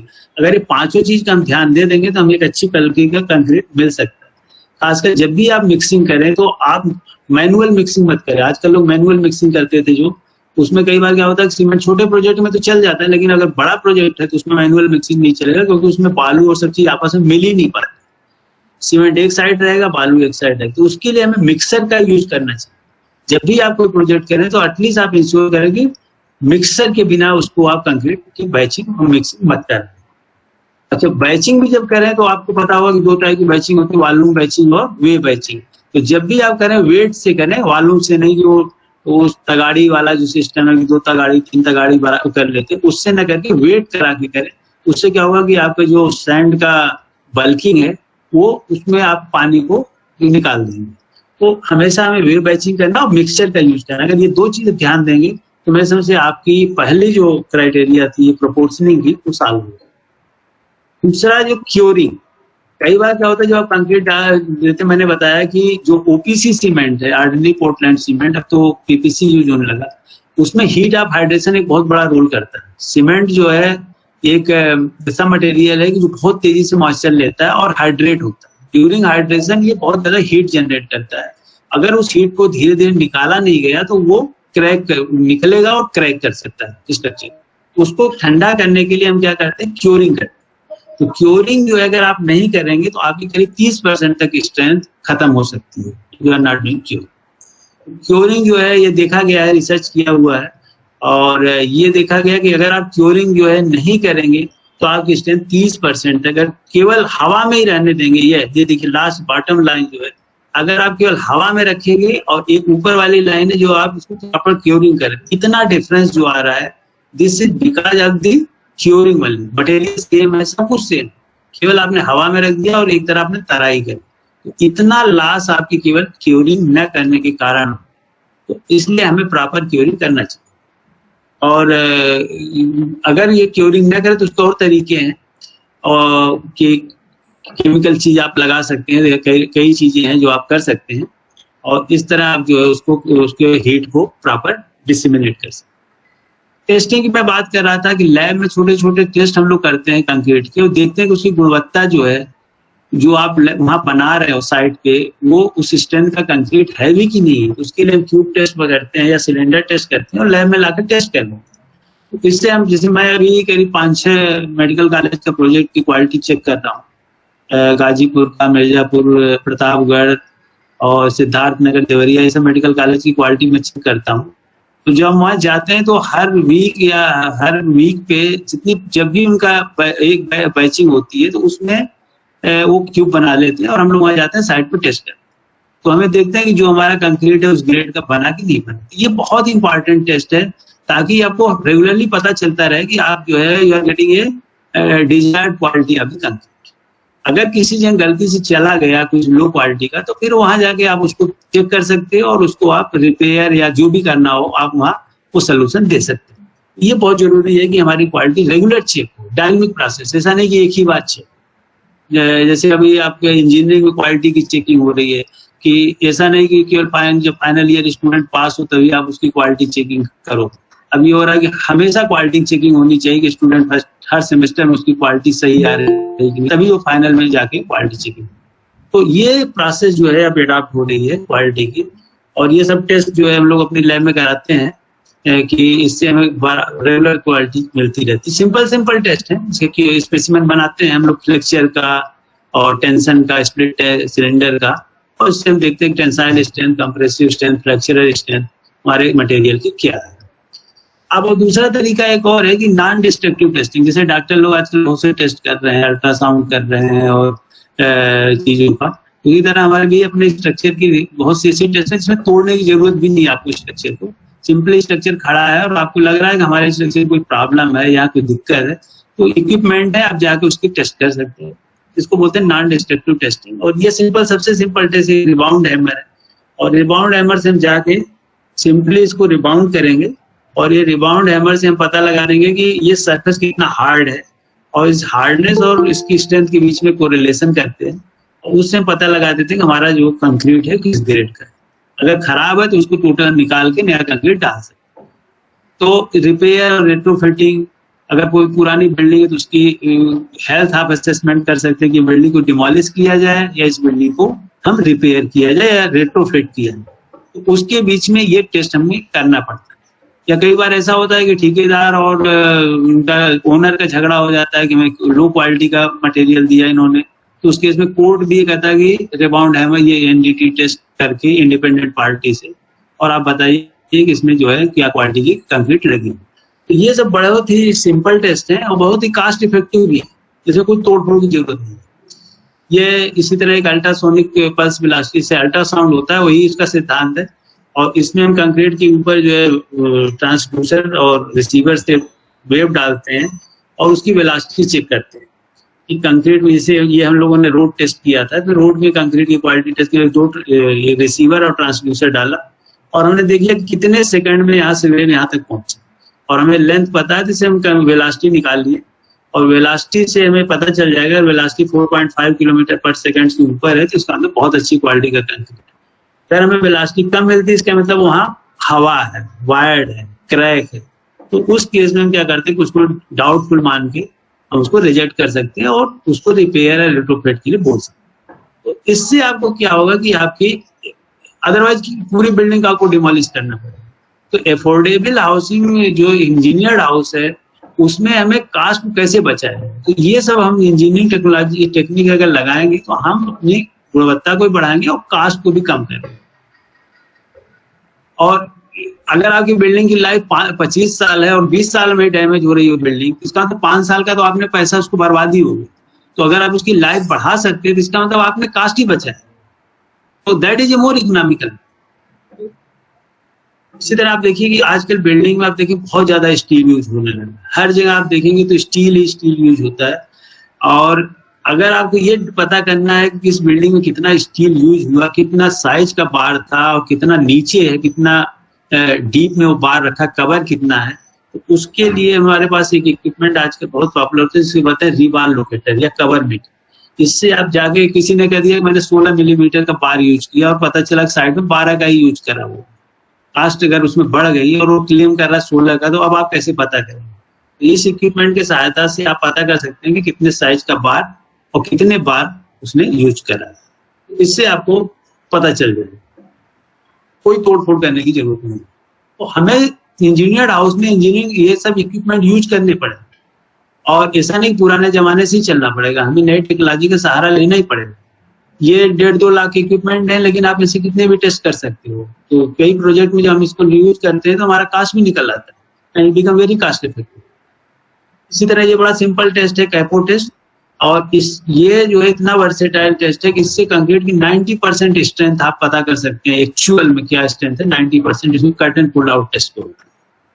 तो ये टेस्ट हम लोग कई स्पेशल बिल्डिंग के लिए करते थे, और इसमें जो है सिंपली एक हम कोन डालते हैं, कोन हम उसको जो पुल करते थे कोन के फार्म में निकलता है, और ये कोन के फार्म से पता चल जाता है कि इसकी कंक्रीट की क्वालिटी है। मेरा कहने का ये पूरा अभिप्राय है कि टेस्टिंग भी एक मेजर रोल करता है जो इंजीनियर्ड एफोर्डेबल हाउसिंग के, क्योंकि गुणवत्ता बनाना बहुत जरूरी है। तो टेस्टिंग पे हमें बहुत ध्यान देना है। जैसे कोविड में आपने देखा होगा कि टेस्टिंग के ऊपर बहुत ध्यान दिया गया, और इसके ऊपर कितना बहस हुआ कि हमारे टेस्ट कम हो रहे हैं, कि टेस्ट बढ़ाया गया और अब धीरे धीरे बहुत से टेस्ट होने लगे। वही चीज हमें अपने बिल्डिंग के ऊपर करना है। हमारी बिल्डिंग की क्वालिटी क्यों खराब होती जा रही है? पुराने जमाने की बिल्डिंग 50 साल चलती थी, आज बिल्डिंग 20 साल 15 साल में क्रैक क्यों कर रही है? तो उनका रेगुलर हमें टेस्ट करना पड़ेगा, तभी हम उसको क्वालिटी को पता कर पाएंगे। अदरवाइज आप बिल्डिंग में टेस्टिंग नहीं बढ़ाएंगे। अक्सर लोग टेस्टिंग नहीं करते। अब देखिए पूरे बिल्डिंग बनाने के दौरान एक भी टेस्ट लोग नहीं कराती, भले बिल्डिंग में कुछ प्रॉब्लम हुई, तो वो बहुत बड़ी चीज है। कोविड टेस्ट कराएंगे लेकिन बिल्डिंग की टेस्ट नहीं कराएंगे, और बिल्डिंग गिर जाए तो परिवार भी खत्म हो सकता है। कोविड में तो हो सकता है 1-2 लोग की डेथ, बट इसकी सीरियसनेस को बहुत कम ही लोग समझते हैं। इसी तरह एक दूसरा टेस्ट है कोर टेस्ट। कोर टेस्ट बहुत इंपॉर्टेंट है। अगर आपको जैसे रोड वगैरह में यहाँ आप देखें हाईवे बन रहा है और हाई स्ट्रेंथ के कंक्रीट यूज हो रही है, तो रेगुलर वहाँ NHAI में आप जाएंगे तो वहाँ कोर काटते हैं, और ये कोर कटर है, सिंपल कोर काट के उसको लैब में लाके उसको कंप्रेशन टेस्टिंग से इसकी स्ट्रेंथ निकालते हैं। तो रेगुलर 2 किलोमीटर 3 किलोमीटर के पैच पे निकालते जाते हैं रैंडम सैंपलिंग से, और इससे हम गुणवत्ता का निर्धारण करते हैं। ऐसी चीजें अगर आप टेस्टिंग पे बनाएंगे तो वो जो सड़क है आपकी, वो अपने 25 साल 20 साल जो उसकी लाइफ है उसको अचीव करेगी। अदरवाइज हर साल फिर आपको नई सड़क बनानी है। टेस्टिंग से ये फायदा है कि लॉन्गेविटी उसकी हम बढ़ा लें। तो मेरे समझ से ये सब चीजें आप इंजीनियर्स सब लोग बहुत जानकार लोग हैं, बहुत एक्सपीरियंस है, तो मुझे कुछ बताने की जरूरत नहीं है। क्योंकि आपने मुझे ये टॉपिक कहा था तो मैं अपनी बात रखना चाहता हूँ। और ये कोर टेस्ट है। ये इसी तरह एक कोरोजन आप देखिए, आजकल क्या हो रहा है कि कवर प्रॉपर न देने से, या कई बार क्या होता है इंजीनियर से या साइड पे गलती होती है कि प्रॉपरली हम कवर नहीं देते, स्टील एक्सपोज हो जाता है। जैसे स्टील एक्सपोज हुआ एयर से और वाटर से, वो जैसे कांटेक्ट में आता है कोरोजन शुरू हो। जैसे जब तक वो कंक्रीट के अंदर रहेगा, वहाँ pH उसका ज्यादा होगा, 13 होगा, कभी कोरोड नहीं कर, लेकिन जैसे वो बाहर आएगा कोरोजन शुरू हो जाएगा। तो उसको अगर ये कोरोजन एक बार शुरू हो गया रस्टिंग, तो वो कैंसर की तरह पूरे बॉडी में फैलता जाएगा, और धीरे धीरे वो पूरी स्ट्रेंथ को बाहर की खत्म कर देगा, और उससे फिर क्रैक शुरू होंगे, धीरे धीरे बिल्डिंग में डिफ्लेक्शन होगा, और बिल्डिंग हो सकता है कि वो सर्विसेबल ही न रहे। तो कोरोजन को हमें कैसे रोका जाए, उसके लिए बड़े सिंपल टेस्ट हैं। आपने देखा होगा कोरोजन मीटर आ गया है, कोरोजन मीटर से हम उसको टेस्ट कर सकते हैं। और हाफ सेल पोटेंशियोमीटर है, जिसकी पोटेंशियल से हम पता कर लेते हैं कि आजकल कंटूर बन गए, सिंपल कंटूर आ जाएगा। ये एरिया देखिए, जैसे ये रेड एरिया तक प्रॉपर करोजन है, इतनी दूर जो है आपको कंक्रीट को निकाल के और इसको जो है बार को, अगर वहां कोरोड हो गया है तो उस बार को आप वेल्ड करें या उनको रिपेयर करें और देन उसको नई कंक्रीट डालें। इससे क्या होगा, अब इतनी दूर में ही आपने उसको बंद कर दिया, अदरवाइज ये फैलता हुआ धीरे धीरे चला जाएगा और ये एक समय ऐसा आएगा कि जब आप उसको कंट्रोल नहीं कर। तो जितने अर्ली हम इसको डिटेक्ट कर लें उतने जल्दी हम जो उसको सेव कर सकते हैं। तो ये कुछ चीजें थी जो मैं टेस्टिंग के बारे में बताना चाह रहा था। और अब जो है मैं लास्ट पार्ट में आता हूँ, जिसमें मैं आपको बताना चाहूंगा कि बिल्डिंग में आजकल जो आया कि इन्वायरमेंट, जैसे डिजाइन के आप तो सब जानते हैं, डिजाइन के 6 क्राइटेरिया होते हैं कि हमारे जो बिल्डिंग स्टेबल हो, इकोनॉमिकल हो, स्ट्रेंथ उसमें अच्छी हो, स्टेबिलिटी उसमें उसकी स्टिफनेस डिफ्लेक्ट ज्यादा ना हो, और उसी के साथ एक एस्थेटिक उसकी अच्छी हो। इसके साथ एक नई क्राइटेरिया जो अब इमर्ज हो रही है, that is called environmental friendly होनी चाहिए। क्योंकि बिल्डिंग जो है बहुत ज्यादा CO2 के लिए रिस्पॉन्सिबल है। तो अगर ऐसी बिल्डिंग जो सस्टेनेबल हो, जो एनवायरमेंट को कम इफेक्ट करे, ऐसी बिल्डिंग को हम बोलते हैं ग्रीन बिल्डिंग। तो हमारी बिल्डिंग को ग्रीन कैसे बनाई जाए? Also known as green construction expands and complements the building design concept in economy, utility, durability and comfort. Green building is one which uses less water. तो यहाँ में क्या करना है, जैसे आप जब इतने लोग सिटी में एक साथ रहने लगेंगे तो उनके लिए एनर्जी चाहिए, पावर चाहिए, मटेरियल चाहिए। तो अब हमें आना है इफिशियंसी। हमारी बिल्डिंग इफिशियंट होनी चाहिए, कम से कम वाटर यूज करे, कम से कम एनर्जी यूज करे, कम से कम नेचुरल रिसोर्स यूज करे, ताकि हम जो है एनवायरनमेंट के ऊपर ज्यादा लोड न दे सके। जो वेस्ट आपका जनरेट हो रहा है उस वेस्ट को आप कुछ यूज कर रहे हैं, जो पानी आप उसको कर रहे हैं उसको रिसाइकिल करके आप यूज कर रहे हैं। तो अगर ऐसी चीज प्रोसेस आप में है तो ऐसी बिल्डिंग हम बोलते हैं ग्रीन बिल्डिंग। ग्रीन बिल्डिंग जैसे आपको पता है 36% टोटल एनर्जी जो है हम पूरी बिल्डिंग यूज करती है। 30% ग्रीन हाउस गैस एमिशन पूरे इसका केवल बिल्डिंग से होता है। 30% रॉ मटेरियल बिल्डिंग यूज करता है। 30% वेस्ट जो निकल रहा है वो बिल्डिंग से निकल रहा है। इतना ज्यादा जो बिल्डिंग का कंट्रीब्यूशन है उसको हम कैसे कम किया करें? तो इसलिए जो हम अब बनाएंगे अफोर्डेबल हाउस वो ग्रीन होना चाहिए। तो green, low impact, energy efficient, healthy environment, जो उसके अंदर एयर हो उसको बोलते हैं indoor air quality. Indoor air quality हमारी इतनी अच्छी होनी चाहिए कि उसमें किसी को कोई, खासकर बिल्डिंग में आपने देखा होगा कि इसकी प्लानिंग इतनी खराब होती है, किचन के बगल में ही आपने जो है टॉयलेट या इस टाइप की अगर चीजें रख दी तो वहाँ क्या होगा, डैम्पिंग होगी और वेंटिलेशन प्रॉपर न होने से हो सकता है एस्थमेटिक प्रॉब्लम। तो ये भी देखना है कि हमारी जो बिल्डिंग की डिजाइन है खासकर आर्किटेक्ट के लिए, कि वहाँ air quality, indoor air quality बहुत अच्छी होनी चाहिए। ये सब चीजें, इसका मतलब हमें पूरी प्लानिंग से घर बनाना है, then only we can meet out the criteria of green building। तो कैसे इसको बोलेंगे? हमारी structural efficiency, energy efficiency, water efficiency और वेस्ट इफिशियंसी, इन चारों में हमें इफिशियंसी बढ़ाना है। और इफिशियंसी के लिए खासकर स्ट्रक्चरल इफिशियंसी कि बिल्डिंग आपको क्या स्ट्रक्चर होना चाहिए, कितने, जो आर्किटेक्ट और सिविल इंजीनियर मिलकर इसको डिसाइड करेंगे कि बिल्डिंग में इसकी स्ट्रक्चरल इफिशियंसी कैसे बढ़ाई जाए, कम से कम इसमें जो हमारे मटेरियल यूज हो और इसका लोड डिस्ट्रीब्यूशन प्रॉपर हो, ताकि हमें जो है मटेरियल जो है ऑप्टिमम यूटिलाइजेशन कर सके। इसी तरह एनर्जी इफिशिएंटी, जैसे मैं बताया कि इसमें सोलर पैनल लगाना या जो है विंड पावर लगाना या रिन्यूएबल एनर्जी कैसे हम करें ताकि हमारी बिल्डिंग की एनर्जी जो है कम से कम हम उसको नेचुरल रिसोर्स पे डिपेंडेंसी कम कीजिए। तो आज के लिए आपने देखा होगा कि लाइटिंग के लिए आजकल सब 40% जो एनर्जी बिल्डिंग यूज करती है पूरे एनर्जी का। तो लाइटिंग में, हीटिंग में, कूलिंग में, खासकर की कोल्ड कंट्री वहाँ हीटिंग में बहुत ज्यादा एनर्जी लगती है, कूलिंग में, हमारे यहाँ कूलिंग में लगती है बहुत ज्यादा energy, computer, monitor, printer, lift, appliance, इन सब में जो आजकल जो आ रहे हैं अप्लायंसेज आ रहे हैं, लेटेस्ट अप्लायंसेज आ रहे हैं, पुराने 100 वाट की बल्ब की जगह अब दूसरे टाइप के जो आ रहे हैं लाइटिंग के सिस्टम, उनको लगाना, और हर में एनर्जी इफिशिएंट अप्लायंसेस।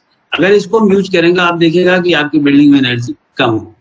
खासकर जो टावर्स वगैरह हैं उनमें ये सब चीजें लोग यूज कर रहे हैं, उसका फायदा भी ले, क्योंकि उनका एनर्जी बजट कम होता है। ये सब चीजें हमें करना, तो हमारी बिल्डिंग जो है एक हमारा स्टार मिलेगा, जिसको एनर्जी इफिशियंसी का हमें सर्टिफिकेट मिल सकता है। दूसरा, वाटर इफिशियंसी। पानी बहुत बड़ी समस्या होने वाली है शहरों में, खासकर हमारे यहाँ वाराणसी में तो पानी की दिक्कत नहीं, लेकिन कई शहरों में आपने देखा हो पानी की बहुत किल्लत। और जब इतने लोग शहर में आ जाएंगे तो उनको पानी आप कैसे देंगे? पानी के लिए आप देखें कि 2-2 किलोमीटर 3-3 किलोमीटर तक लोग जा रहे हैं पानी लेने। टीवी न्यूज में आना शुरू हो जाता है जैसे ही थोड़ी गर्मी पड़ती है। तो ऐसे केस में हमारी बिल्डिंग में वाटर इफिशियंसी कैसे बढ़ाएं?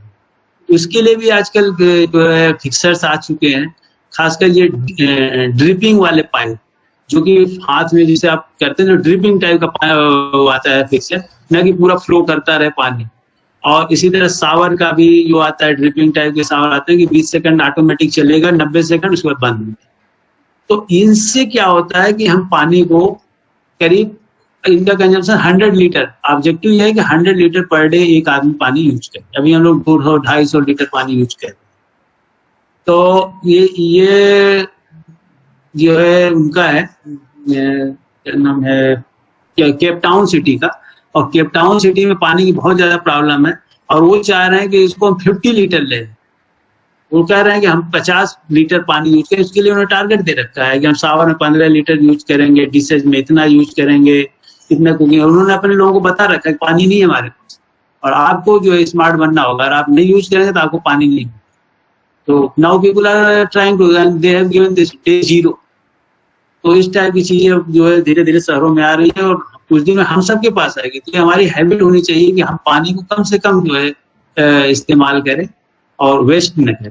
तो खासकर जब ऐसी गैजेट, ऐसे फिक्सचर यूज करेंगे तो आपका पानी वास्तव में बचेगा और पानी का बिल भी बचेगा। इसी तरह मटेरियल इफिशियंसी में ये कहा जाता है कि लोकल मटेरियल यूज करें, नियर बाई मटेरियल यूज करें, न कि आपको मटेरियल बहुत दूर से मंगाना पड़े। कि आप रह रहे हैं यूपी में और मटेरियल आप मान लीजिए केरला से मंगा रहे हैं, तो उसमें कास्ट बढ़ेगी। तो let us use localise material wherever possible, और इससे क्या होगा, हमारी मटेरियल इफिशियंसी बढ़ेगी, रिपेयर रेट ऑफ फिटिंग। तो ये ग्रीन बिल्डिंग जो हमारे देश में इसके रेटिंग होती है, आजकल आपने देखा होगा जो गवर्नमेंट में प्रोजेक्ट में है, आप सभी लोग जानते हैं ग्रीन बिल्डिंग रेटिंग हमें लेना जरूरी हो जाता है। तो हम IIT BSU में जितने घर बन रहे हैं हम उनको ग्रीन बिल्डिंग रेटिंग सिस्टम में ले रहे हैं 3 या 4 में। तो इंडिया में जो इसको IGBC जो लीड्स के साथ कोलैबोरेशन करके प्रोवाइड करती है, उसमें 2-3 सर्टिफिकेट देती है। एक सर्टिफाइड, अगर वो सर्टिफाइड दे रहा है तो इसका मतलब है कि आपकी बिल्डिंग जो है रिकॉग्नाइज हो गई बेस्ट प्रैक्टिस। CPWD से हम लोग इसका टेंडर देते हैं कि हमें ग्रीन बिल्डिंग रेटिंग चाहिए। अगर सिल्वर आप मांग रहे हैं तो silver means outstanding performance. Gold अगर वो दे रहा है तो इसका मतलब नेशनल एक्सेलेंस है। तो प्लेटिनम, इसका मतलब आप ग्लोबल लेवल पे आप जो है मेंटेन करें। तो दीज आर दी थिंग्स। और ग्रीन बिल्डिंग का जो इंडिया में वर्ल्ड वाइड हम 3रे नंबर पे चल रहे हैं। अभी हमारे पास जो है 899 प्रोजेक्ट हैं जो ग्रीन बिल्डिंग ग्रीन प्रोजेक्ट चल रहे हैं, क्योंकि सबसे ज्यादा चाइना में है। मतलब ग्रास एरिया देखा जाए तो सबसे ज्यादा चाइना में है 68 स्क्वायर मीटर का, उसके बाद कनाडा, 3rd नंबर पे इंडिया चल रहा है। और अभी कुछ दिनों से मैं जितने मीटिंग वगैरह में जाता हूँ हर जगह देख रहा हूँ कि CPWD और जितनी एजेंसी है सब ग्रीन बिल्डिंग प्रोजेक्ट कर रहे हैं। तो बहुत अच्छी खबर है कि हम लोग कॉन्शियस हैं और इस सबके सहयोग से ये चल रहा है। हालांकि शुरू में थोड़ा पैसा ज्यादा लगता है, लेकिन 5-6 साल 10 साल में वो पैसा हमें पे बैक हो जाता है, क्योंकि हम पानी और एनर्जी और इसका बिल जब कम हो जाता है तो हमें धीरे धीरे लगता है कि हमारा पैसा पे बैक हो। तो ये एक बहुत अच्छी प्रैक्टिस है, क्योंकि गुणवत्ता जो है यही इंसान के जीवन का सबसे बड़ा लक्ष्य है। किसी ने बहुत अच्छा कहा था कि सफलता के लिए कर्म चाहिए, बिना कर्म की सफलता नहीं मिलती। लेकिन सफलता कितनी मिलेगी इसको आपको अगर चेक करना हो तो क्वालिटी, जितनी क्वालिटी आप बढ़ाएंगे उतनी ज्यादा सफलता। कर्म करने से सफलता मिलेगी, लेकिन सफलता का जो रेशियो है वो क्वालिटी पे डिपेंड है। ग्रीन बिल्डिंग जब हम जा रहे थे इसका मतलब हम लोग क्वालिटी कॉन्शियस हो रहे हैं, अदरवाइज हम ग्रीन बिल्डिंग में क्यों जाते हैं। तो ये ग्रीन बिल्डिंग का हमारा जो ग्रोथ है कि 2013 में हम 1.5 मिलियन स्क्वायर फीट पे थे और हम 2022 तक 10 मिलियन स्क्वायर फीट तक टारगेट करेंगे। तो काफी अच्छी स्पीड से हम लोग ग्रीन बिल्डिंग प्रोजेक्ट में जा रहे हैं। ये पुराना डाटा है जो हमारे पास, अभी तो मैंने बताया 899 प्रोजेक्ट हैं जो ग्रीन बिल्डिंग प्रोजेक्ट हमारे देश में चल रहे हैं। ये कुछ बिल्डिंग्स हैं इंडिया में जो कि ग्रीन बिल्डिंग्स हैं और यहाँ जो है फॉलो हो रहे हैं ग्रीन बिल्डिंग का। कोई मैंने बताया कि energy efficiency, water efficiency, material efficiency, तो ये सब सारे क्राइटेरिया लोग, वेस्ट मैनेजमेंट, जो यहाँ वेस्ट निकलता है उस वेस्ट को लोग यूज करते हैं, जो पानी निकलता है उसको रिसाइकिल करके उसको पार्किंग में, उसको पौधों में देना और उसको पानी को यूज करते हैं। तो इस तरह जो है ग्रीन बिल्डिंग, जो ग्रीन बिल्डिंग के नाम से they are trying to follow. तो इससे क्या होगा कि जो मैंने बताया था कि ये जो CO2 है ये 1.6 गीगा टन CO2 2020 तक हम बचा सकते हैं और this can go 7 giga ton. इसलिए कितना ज्यादा एनवायरमेंट को स्वच्छ रखेंगे अगर हम ग्रीन बिल्डिंग को नॉन फॉलो करके 7 गीगा टन CO2 एटमॉस्फेयर में जाने से बचा लें तो कोई great contribution for the building.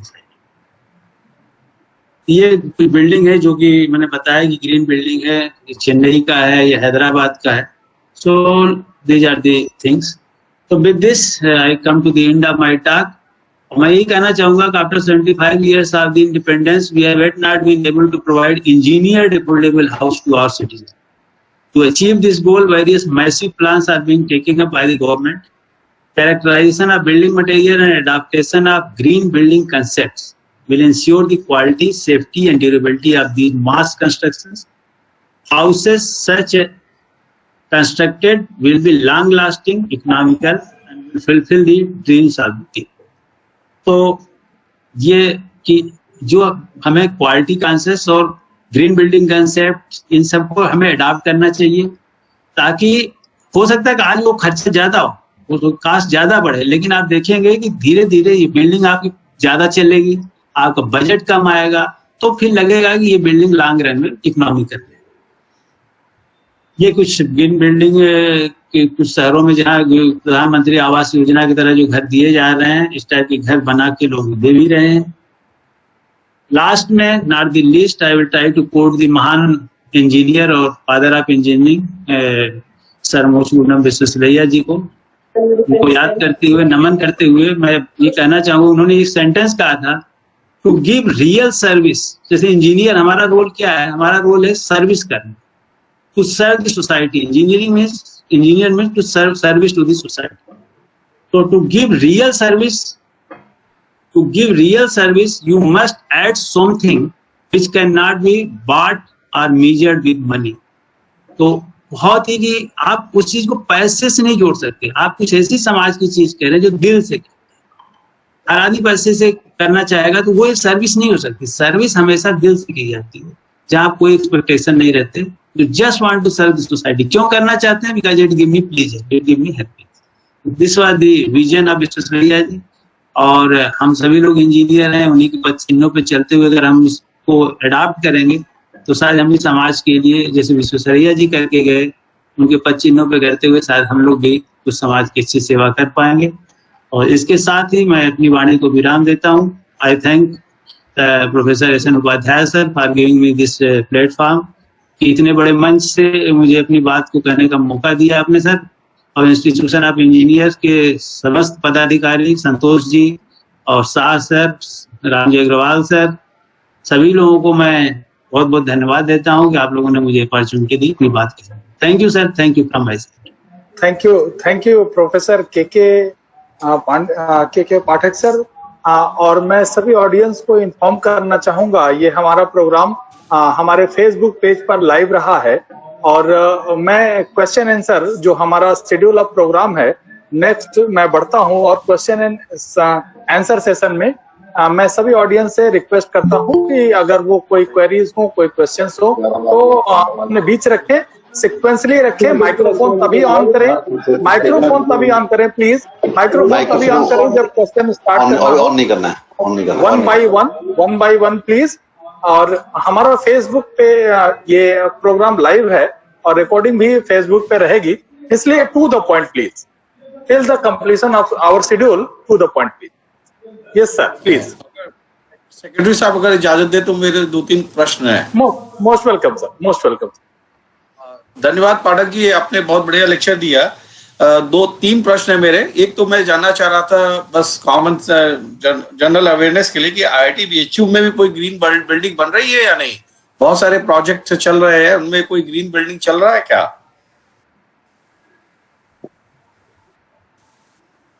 Hello, yes sir.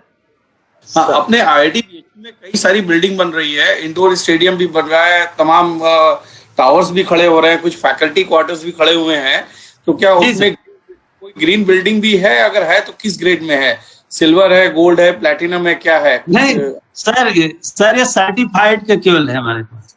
अच्छा, अभी कोई ऐसा ग्रीन बिल्डिंग? सिल्वर तो मैंने बताया था कि नेशनल लेवल का है, और प्लेटिनम आपका इंटरनेशनल लेवल है। तो यह भी केवल सर्टिफाइड वाला है कि yes we are following the green building norms. मतलब अच्छा, बस केवल इतना ही कर रहा है तो मतलब जी सर, ठीक है। हालांकि मैं आपने कहा क्या होता है कि जब आप ग्रीन बिल्डिंग जाते हैं थोड़ा कास्ट बढ़ती है, तो उसके कारण कई बार अगर प्लेटिनम मान लेंगे तो बिल्डिंग के कास्ट के बराबर की कास्ट अलग से वो चार्ज करते हैं, तो उतना कई बार नहीं हो पाता। अच्छा, दूसरी बात मैं ये कह रहा था कि आपने जो प्रेजेंटेशन दिया पाठक जी, उसमें कुछ आपने ये देखा कि पोस्टमार्टम के लिए भी तमाम चीजें आपने बताई। जब सब कुछ हो चुका है तो आप तमाम टेस्ट करिए और देखिए कि सब कुछ ठीक ठाक है या नहीं। कुछ चीजें आपने बताई कि आप वॉल्यूम ये सैंड का है या कंक्रीट है, उसका ग्रेडेशन कर दीजिए, एग्रीगेट का देख लीजिए। तो हम लोग मैं आपसे एक्सपीरियंस जानना चाह रहा था कि तमाम चीजें आते हैं आपके यहाँ, जो भी आते हैं तमाम कॉन्ट्रैक्टर या तमाम एजेंसीज आती है, शुरू में आपसे सब कुछ कराती हैं, मटेरियल यूज करने से पहले सारा ग्रेडेशन सारी चीजें कराती हैं, फिर बाद में काम भी करते हैं, फिर आपकी टेस्टिंग चालू होती है। तो गैप क्या देखा कि करीब जो आपने शुरू में बताया लोगों ने फॉलो किया, तो उसके बाद क्या 100% कंप्लायंस आता है या नहीं आता है, या 90% कंप्लायंस आया, 80% कंप्लायंस आया? क्या आप लोग का एक्सपीरियंस क्या है? सारी टेस्टिंग आपने मतलब लेआउट करने से पहले ग्रेडेशन लेवल पे की, सारी चीजें समझाई बताई, फिर लोगों का काम शुरू हुआ, और काम करने के बाद फिर हमने टेस्टिंग की, तो टेस्टिंग में कहीं ना कहीं गैप दिखाई देता होगा। तो कितने % केसेस में आपको गैप सीरियस नेचर का दिखाई देता है? 10%, 12%, 15%, क्या दिखाई देता है? सर, जैसे जो रॉ मटेरियल उन्होंने हमें दिया कि हमें इस पर डिजाइन करना है, तो उस रॉ मटेरियल के लिए हमने उनको बताया कि अगर आप ये एग्रीगेट और ये सैंड और ये सीमेंट यूज करेंगे तो आपको इतना प्रोपोर्शन रख के डिजाइन करना है। आप जो इथिक्स को, सर इंजीनियरिंग देखिए पूरी इथिक्स पे चलती है।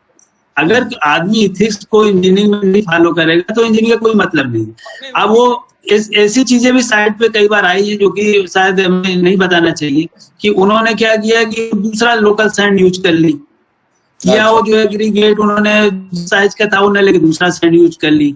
अब वो तो अब वो सर इथिक्स फॉलो करते, वो तो मतलब अलग ही चीज हो गई। बट अगर वो इथिक्स जो फॉलो करता है, हम साइड पे जाते हैं तो वही उनको मिलता है। नहीं तो मतलब एथिक्स और जनरल क्या ट्रेंड दिखाई देता है? 10% का, 15%, 20%, क्या गैप दिखाई देता है इंडियन कंटेक्स्ट में? सर ये समझिए कि करीब 5 से 10% केस तो ऐसे आ ही जाते हैं जहाँ लोग जो है मतलब इंजीनियरिंग सर्विस से ज्यादा जो है दूसरी चीजों पे वैल्यू करते हैं।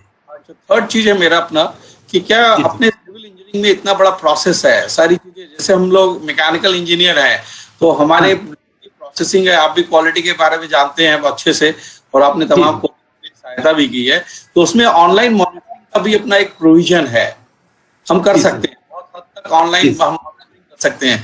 क्या आपके स्ट्रक्चर में अभी इस तरह का कोई काम चल रहा है जहाँ पे हम क्वालिटी के बारे में कुछ ऑनलाइन कुछ कर सकें? सर हम खुद अपना बता रहे हैं कि मैं करीब 7-8 मेडिकल कॉलेज में क्वालिटी चेकिंग कर रहा हूँ, मैं और प्रोफेसर सुरेश कुमार हैं सिविल के। तो हम कोविड में कहीं नहीं जा पा रहे हैं क्योंकि तो हमने कहा कि हम ऑनलाइन क्वालिटी चेकिंग करेंगे। तो हम अपना एक्सपीरियंस आपको बता रहे हैं कि हमने उनको पहले से कुछ दे रखा है नाम, आप हमें डेली ये भेजिए कि आपका जो क्यूब लिस्ट आ रहा है वो डाटा वो हमें भेजते रहते हैं, वो हम चेक करते हैं। बाकी हम क्या करते हैं, जब जिस दिन चेकिंग करते हैं हमारे एनफोर्समेंट को कैमरा लेके जाते हैं और हमें वो दिखा देते हैं कि ये चीज हम ऐसे बना रहे हैं, ब्रिक वर्क ऐसे हो रहा है। तो मुझे लग रहा है कि 50, 60, 70% तक आप मान सकते हैं बिल्कुल, क्योंकि फिजिकल के बराबर तो नहीं हो सकता, बट मेन जगह वो कैमरा लेके जाते हैं, हम जिसे हमें डाउट होता है कि आप कैसे चुनाई कर रहे हैं, कैसे आप प्रोपोर्शनिंग कर रहे हैं, जो डाटा लैब से आ रही हो तो पूरा 100% वही मिल जाता है, बट साइट वाला जो है वहां थोड़ी सी इंस्पेक्शन में जो दिक्कत आती है वो है। बट ये अगर कोई एडवर्स सिचुएशन जैसे कोविड की चल रही है तो इस केस में इसको हम 70%, 75% इफिशियंसी मान के काम कर सकते हैं। ठीक है, धन्यवाद पाठक जी। Thank you. संतोष जी, मैं भी कुछ पाठक जी से अपनी शंका समाधान कर लूं। संतोष जी, पाठक जी आप मुझे सुन रहे हैं ना? सर बिल्कुल सर। हाँ, हम लोग जो पढ़ाते हैं एनवायरमेंटल इंजीनियरिंग, तो उसमें बताते हैं कि आदमी की दो ही मूल आवश्यकता है, एक तो नेचुरल नीड, उसमें आवास भी आता है, तो आवास से तो ज्यादा प्रदूषण नहीं होता है, भोजन, पानी, हवा और रहने की जगह सुरक्षित। लेकिन जो एक्वायर्ड नीड्स हैं, जिसको हमने तथाकथित विकास के चलते सीख लिया है, पैसा होना चाहिए, गाड़ी होनी चाहिए, जूता होना चाहिए, कपड़ा होना चाहिए, गांधी जी जैसा एक अंगोछा एक लंगोटी से काम नहीं चलेगा, सूट होना चाहिए, टाई होनी चाहिए, ये ज्यादा नुकसान कर रही है पर्यावरण को बनिस्बत की घर की आवश्यकता। दूसरा मेरा ये प्रश्न है कि अग्रवाल जी ने प्रश्न पूछा ना, ग्रीन बिल्डिंग, तो मालवीय जी की सारी बिल्डिंगें जो पुरानी बनी हुई है एक तरह से ग्रीन ही बिल्डिंग है, मोटी मोटी दीवार है, ऊंचे ऊंचे दरवाजे हैं, खिड़कियां हैं। जिस कमरे में मैं डिपार्टमेंट में रिटायर होने के पहले निचली मंजिल पे बैठता था, उसमें एसी की जरूरत आज भी नहीं है, उस समय भी नहीं थी, उसमें एसी था भी नहीं और वो ठंडा रहता था। लेकिन अभी जो छोटे छोटे कमरे बन रहे हैं, पतली दीवार वाले बन रहे हैं, कम ऊंचाई वाले बन रहे हैं, उन्हें बिना एसी के आप बैठ नहीं सकते। एक बिल्डिंग का कंसेप्ट चाहे आईआईटी में हो ना हो, लेकिन मालवीय जी तो पहले ही बना के दिखा गए हैं और उसका हम लोग इस्तेमाल कर रहे हैं। जी। तीसरा एक है कि हाई राइज बिल्डिंग में शीशे की खिड़कियां चारों तरफ, और शीशे की खिड़कियां, वो फिर उसमें लाइट आएगी, वो ग्रीन हाउस का काम करेगा, और फिर उसके लिए एसी चाहिए।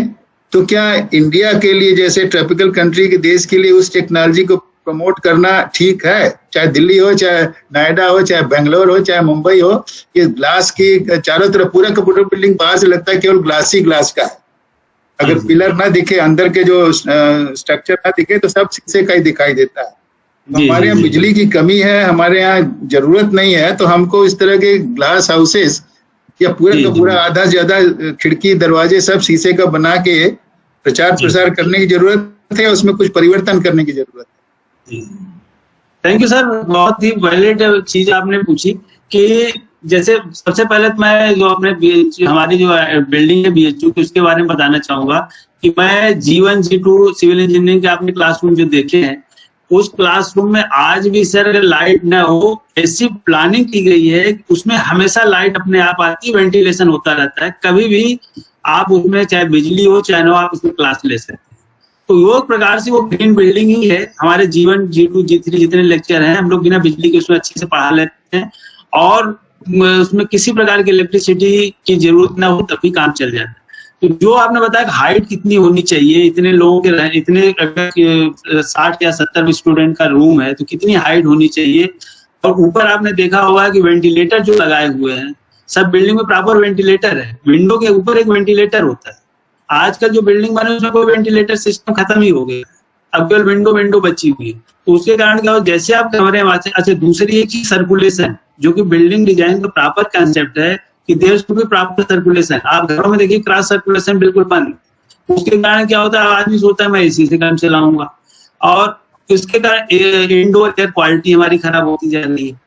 सेकंड क्वेश्चन आपका जो ये था कि शीशे के मकान, शीशे का मकान सर, अगर आपको जो सन हमारा रोटेट करता है, कि जैसे हमारा सन जो है इससे निकल के साउथ होता हुआ जाता है और इसमें डूब जाता है, तो उस हिसाब से अगर हम अपने विंडो को डिजाइन करें, ऐसा नहीं कि चारों तरफ बिना सोचे समझे विंडो डाल दी, तो अगर हम प्रॉपर विंडो डिजाइन करें तो हमारे घर में दिन भर लाइट मिल सकती है।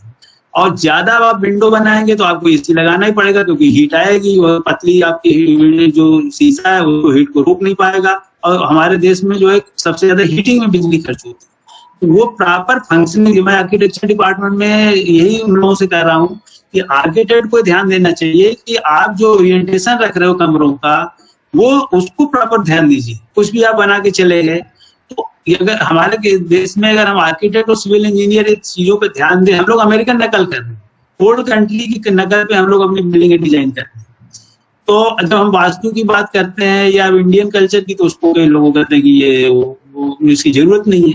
तो कुछ चीजें सर हमारे इंडियन आर्किटेक्चर में थी चीजों की, इसके बारे में क्लाइमेट देखा था, कई साल स्टडी किया था। आप गांव में भी देखें तो गांव के लोगों के पास एक विजन होता है कि इधर घर बनाना चाहिए, इधर इस मुखी घर होना चाहिए, क्योंकि उन्होंने देखा था कि इसका एडवांटेज सुबह हमारे घर में धूप आएगी। तो उन लोगों ने एक्सपीरियंस से कहावतों के रूप में ये चीज प्रचलित थी। हम धीरे धीरे उसको भूलते चले जा रहे हैं और अपने मनमाना कर रहे हैं। तो उसके कारण क्या हो रहा है कि हम बिजली भी ज्यादा खर्च कर रहे हैं और हमें प्राप्त हेल्थ भी नहीं है। तो सुधार की बहुत आवश्यकता है। और जो आप कह रहे हैं कि ये बिल्डिंग डिजाइन सर, ये एक्सपीरियंस बेस्ड जो बहुत सालों से लोगों ने सीखा है। जैसे अब मैं आपसे पूछूं तो आपके पास जो एक्सपीरियंस है वो चीजें आप किसी बुक में पढ़ने की जरूरत नहीं है, आप एक्सपीरियंस से बता देंगे कि इसका मेरे मेरा मुझे एक्सपीरियंस। तो हमें जो है शायद हम लोगों ने एक्सपीरियंस को छोड़ के केवल बुकिश नॉलेज के पीछे जब से पढ़ गए हैं, तो तब से हमें इस चीजें को भोग रहे हैं, हम अपना जो है सत्यानाश करने। धन्यवाद। आप फिर चर्चा करूंगा आपसे कभी। अभी संतोष जी समय का कि इस घड़ी की सुइयों को पकड़ के बैठे हुए हैं। चलिए संतोष जी। डेफिनेटली सर हमारे ऑडियंस में हमारे professor doctor Partha Bose sir, ex director technical headquarter Kolkata से हमारे बीच हैं। Doctor Partha Bose sir question रखना चाहते हैं। Respected professor Partha Bose sir, please. Good evening, Professor Patra. I am very delighted. Good evening. I am very delighted to go through actually and see and enjoy your lecture all through. And Thank you you. have actually covered all points, very relevant points. Myself being a civil engineer, and so I enjoyed very much. My two questions. First question is that you have actually also touched upon the subject of green building. Now, how much is costlier than the conventional engineered buildings? I mean, any rough estimate have you made ever? Sir, if you just go for the certification, sir, that I am following the green building norms. This building is following the green building norms. Then this will be about 10%, 10 to 12%. About okay, 10 to okay. 12%. Now, Yes. now, these green buildings, there are big builders particularly in the cities. They are actually building tall towers. Now, these tall towers, how much you think, in your experience, that they are actually conforming to the green norms? Because as I think, our chairman Saab actually just rightly pointed out that the new buildings that we see around, tall buildings, they are basically covered all along with the grass. Then we use ACs and costly equipments. But how much really they are green? And can you throw some light on that? Yes. Sir, what happens that if you have, because you see that there is no space, horizontal space available in the cities now. So only option is that you have to go to the vertical. So this is the problem being faced by all the urban bodies. So that's why there is no other option.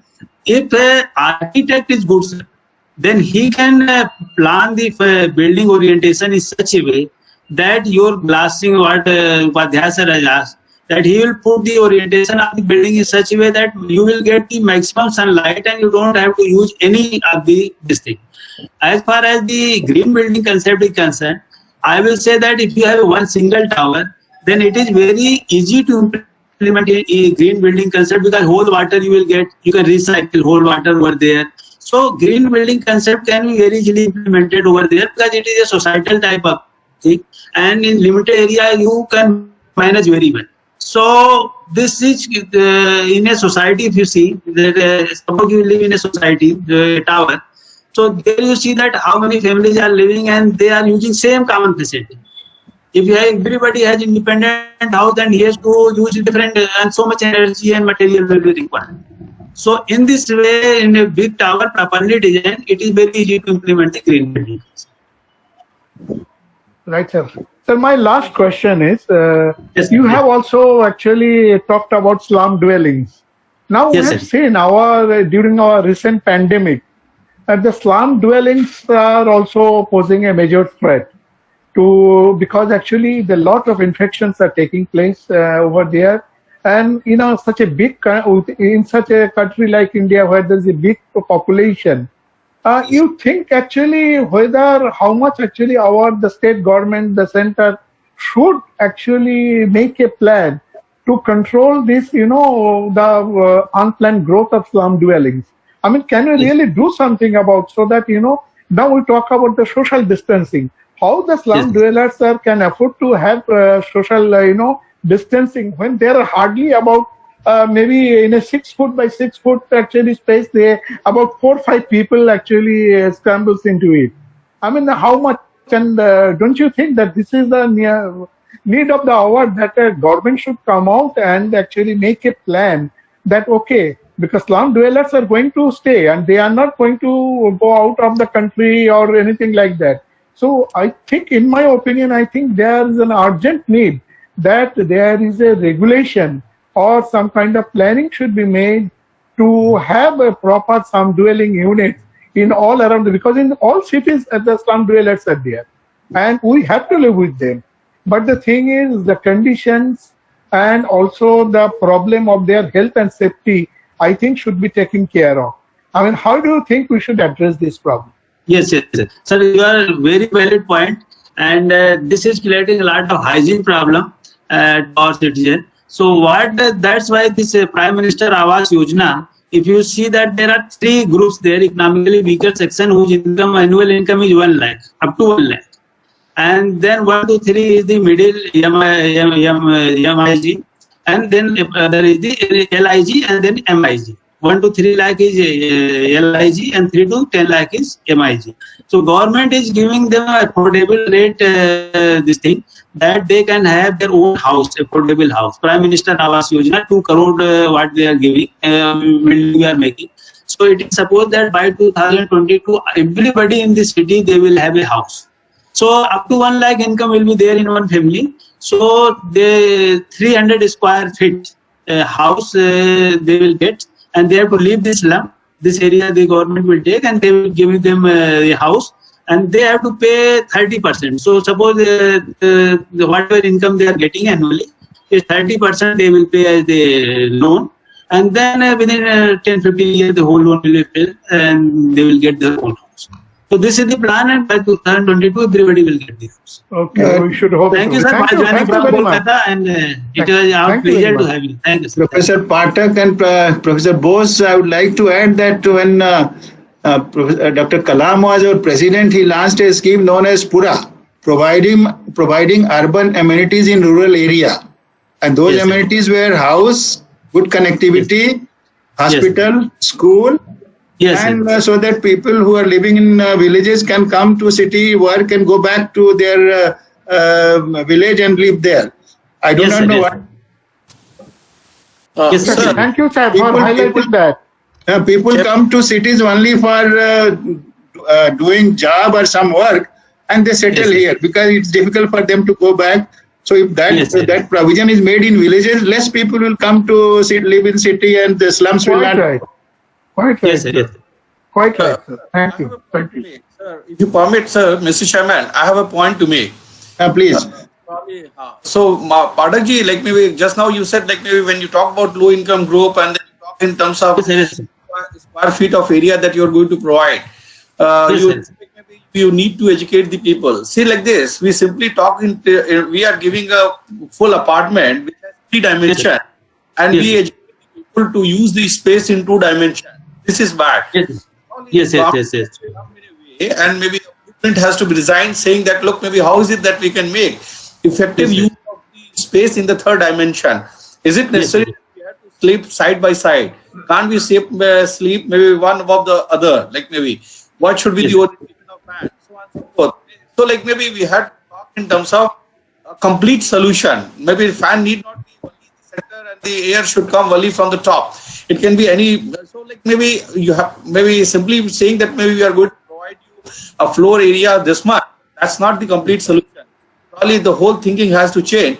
We have to provide a complete solution. As that like maybe people are going to be bring in a whole family into the house itself. It will be 4-member family, 5-member family, and whatnot. So, like maybe in case we are having something in our mind that look, there will be 5% in the family. How is it that these people can take this out of the place? Maybe we need to educate them. Yes, sir. Yes. So, sir, what happens that any member who is earning 1 lakh, up to 1 lakh income annual is there, he is eligible for one house. That is 300 square feet house. So suppose 2 person are there, they are eligible, they have 2 houses. What is happening, sir? They are identifying the slums which they want to say to this government Yojana. So they identify the slum areas and they say what is your income. If it is a LIG or it is your economically weaker section. Based on this, they are giving them, allotting them the houses. I have seen this implementation in Bhopal. I have seen, sir.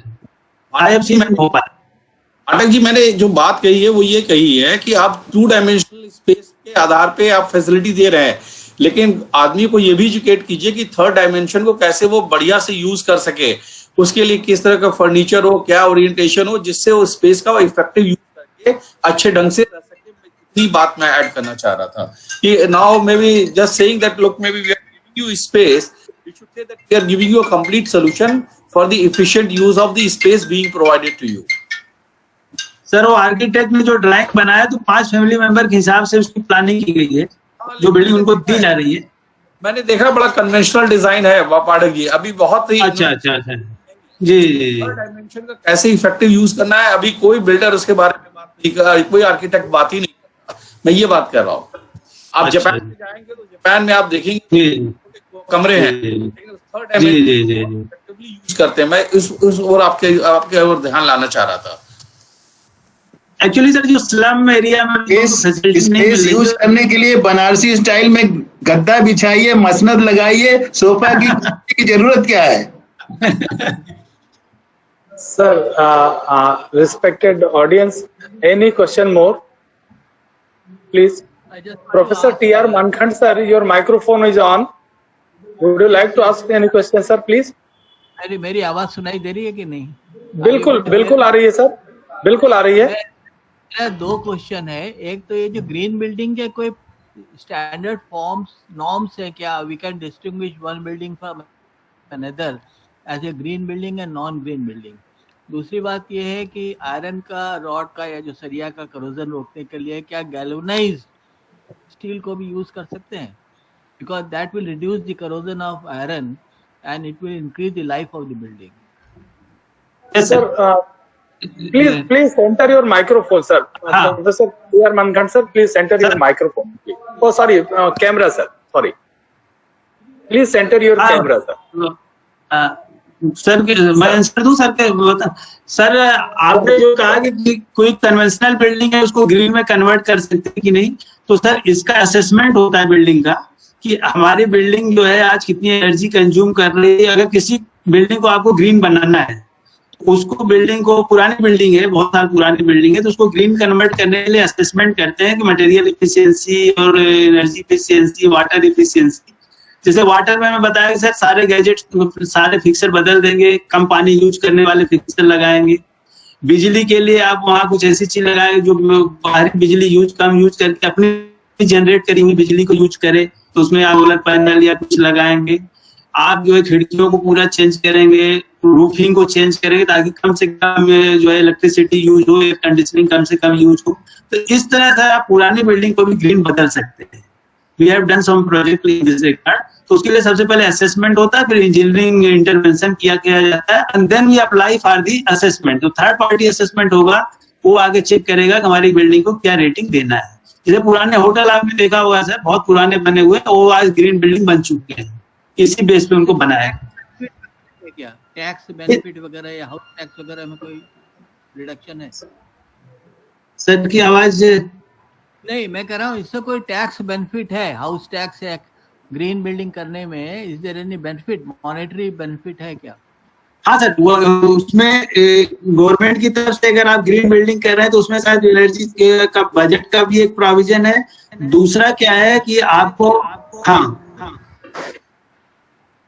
ये इसका provision है। और government की तरफ से काफी incentive भी है कि अगर ये ग्रीन बिल्डिंग है तो इससे आपका एक तो मार्केटिंग होता ही है कि इंडिया में आप कि ये 800 बिल्डिंग के अंदर आ गए कि हमारे 800 बिल्डिंग है। तो एक तो आपका जैसे होटल है कोई, वो कहता है कि मैं ग्रीन बिल्डिंग है हमारी, तो कई लोग उसका मार्केटिंग भी अच्छी खासी होती है। और दूसरा एक सोसाइटल सर्विस है, कम एनर्जी, हम कार्बन डाइऑक्साइड इमिशन कम कर रहे हैं। तो in this way this is a मतलब, और लॉन्ग रन में सर आप देखेंगे तो आपकी बिजली बची रही है, पानी बची रहा है, तो आपका बेनिफिट तो फ्यूचर में होना ही होना। अच्छा, ये आप जो हाँ सर, गैल्वेनाइज आयरन की जो आप बात कर रहे हैं, मैं अभी मुंबई में था तो मैं देखा था कई ब्रिज में, हालांकि थोड़ा महंगा पड़ता है लेकिन चूंकि कोरोजिव एटमॉस्फेयर है तो वहाँ ढेर सारे ब्रिजेज में मैं देखा कि अब वो गैल्वेनाइज स्टील ही यूज कर रहे हैं। अब आप भी कभी जाएंगे देखें, जितने फ्लाईओवर बन रहे हैं सब गैल्वेनाइज आयरन यूज कर रहे हैं। क्योंकि बिल्डिंग में आप जानते हैं सिविल इंजीनियरिंग प्रोजेक्ट हमेशा सस्ते बनाए जाते हैं, कोई आदमी सिविल इंजीनियरिंग में ज्यादा पैसा देने को तैयार नहीं होता। आपको इकोनॉमिकल हाउस देना है, अफोर्डेबल हाउसिंग देना है। इस कारण हम क्या करते हैं कि कंक्रीट जो है सर उसका pH 13 होता है, तो प्रॉपर कवर अगर कर देंगे तो कंक्रीट कभी स्टील को कोरोड नहीं होती। वो तो हमारी गलती होती है कि हम उसको कवर नहीं करते, उसका बाहर आ जाता है तो एटमॉस्फेयर से रिएक्ट करता है। अदरवाइज स्टील को कभी कोरोजन होगा ही नहीं अगर वो कंक्रीट के अंदर इम्बेड होगा। तो इस कारण ऐसे एटमॉस्फेयर जहाँ कोरोजन है या कोई केमिकल फैक्ट्री के आसपास है तब हम गैल्वेनाइज यूज करते हैं, अदरवाइज जनरल हम लोग उसको यूज नहीं करते क्योंकि कास्ट पड़े। ठीक है, thank you sir. Any more questions from audience, please? Yes, Jamal sir. हाँ पाठक साहब नमस्कार। नमस्ते सर, नमस्ते। एक डाउट आ रहा है, मैं थोड़ा सा मैं भी रैपअप की टेस्टिंग करता हूँ जब सैंपल आता है जी तो sir.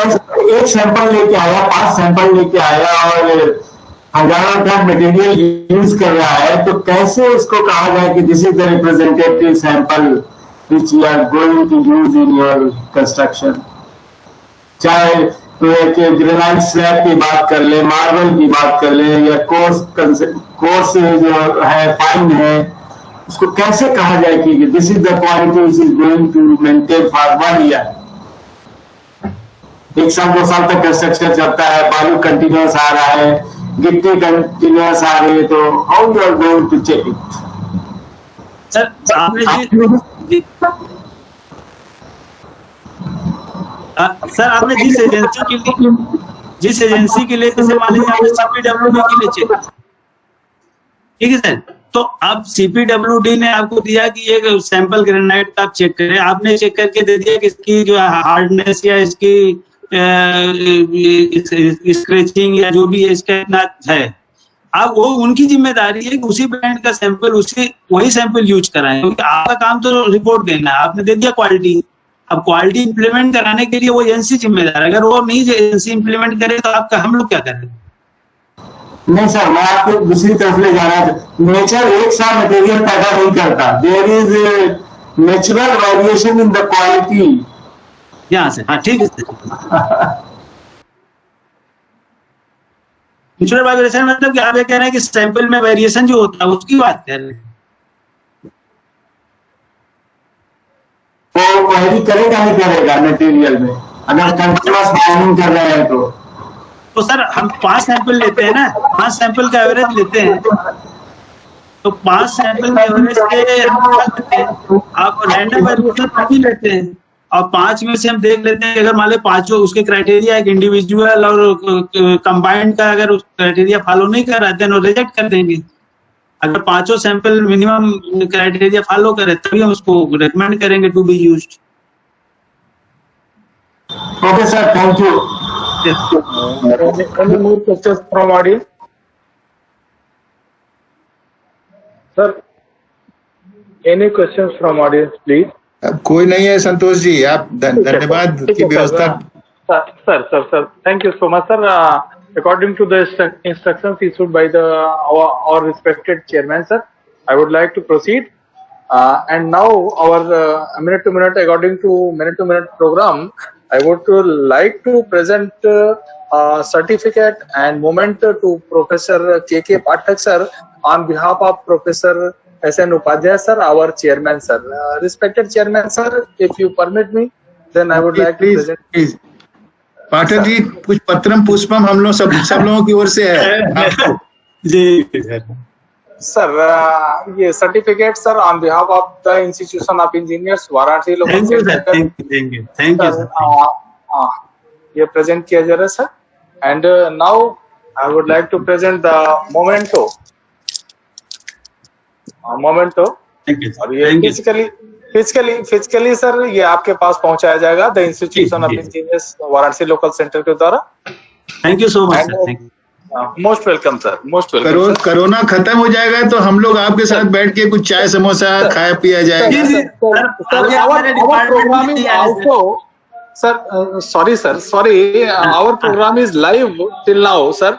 Just according to schedule, I would like to complete our schedule of program, sir. Please, Next step is thanks, and officially I would like to thanks Professor K.K. Pathak sir, Department of Civil Engineering, Indian Institute of Technology, BHU Varanasi, for accepting our request and for delivering such a wonderful lecture.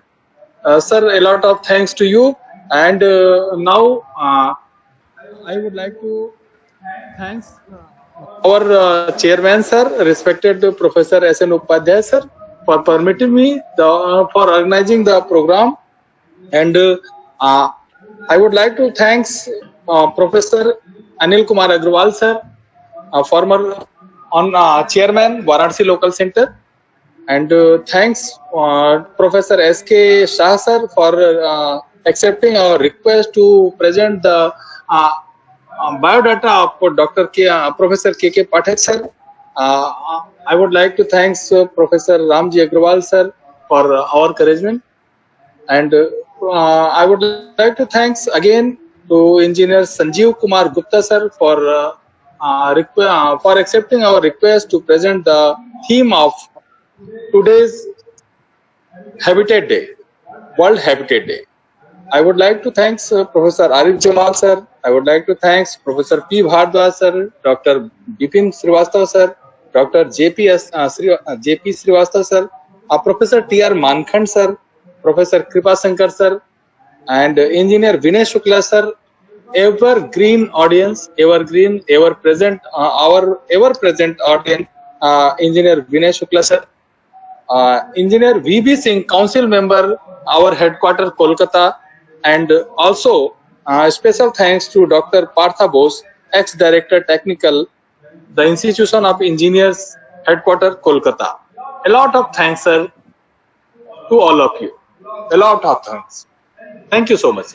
Thank you so much. Thank you everybody.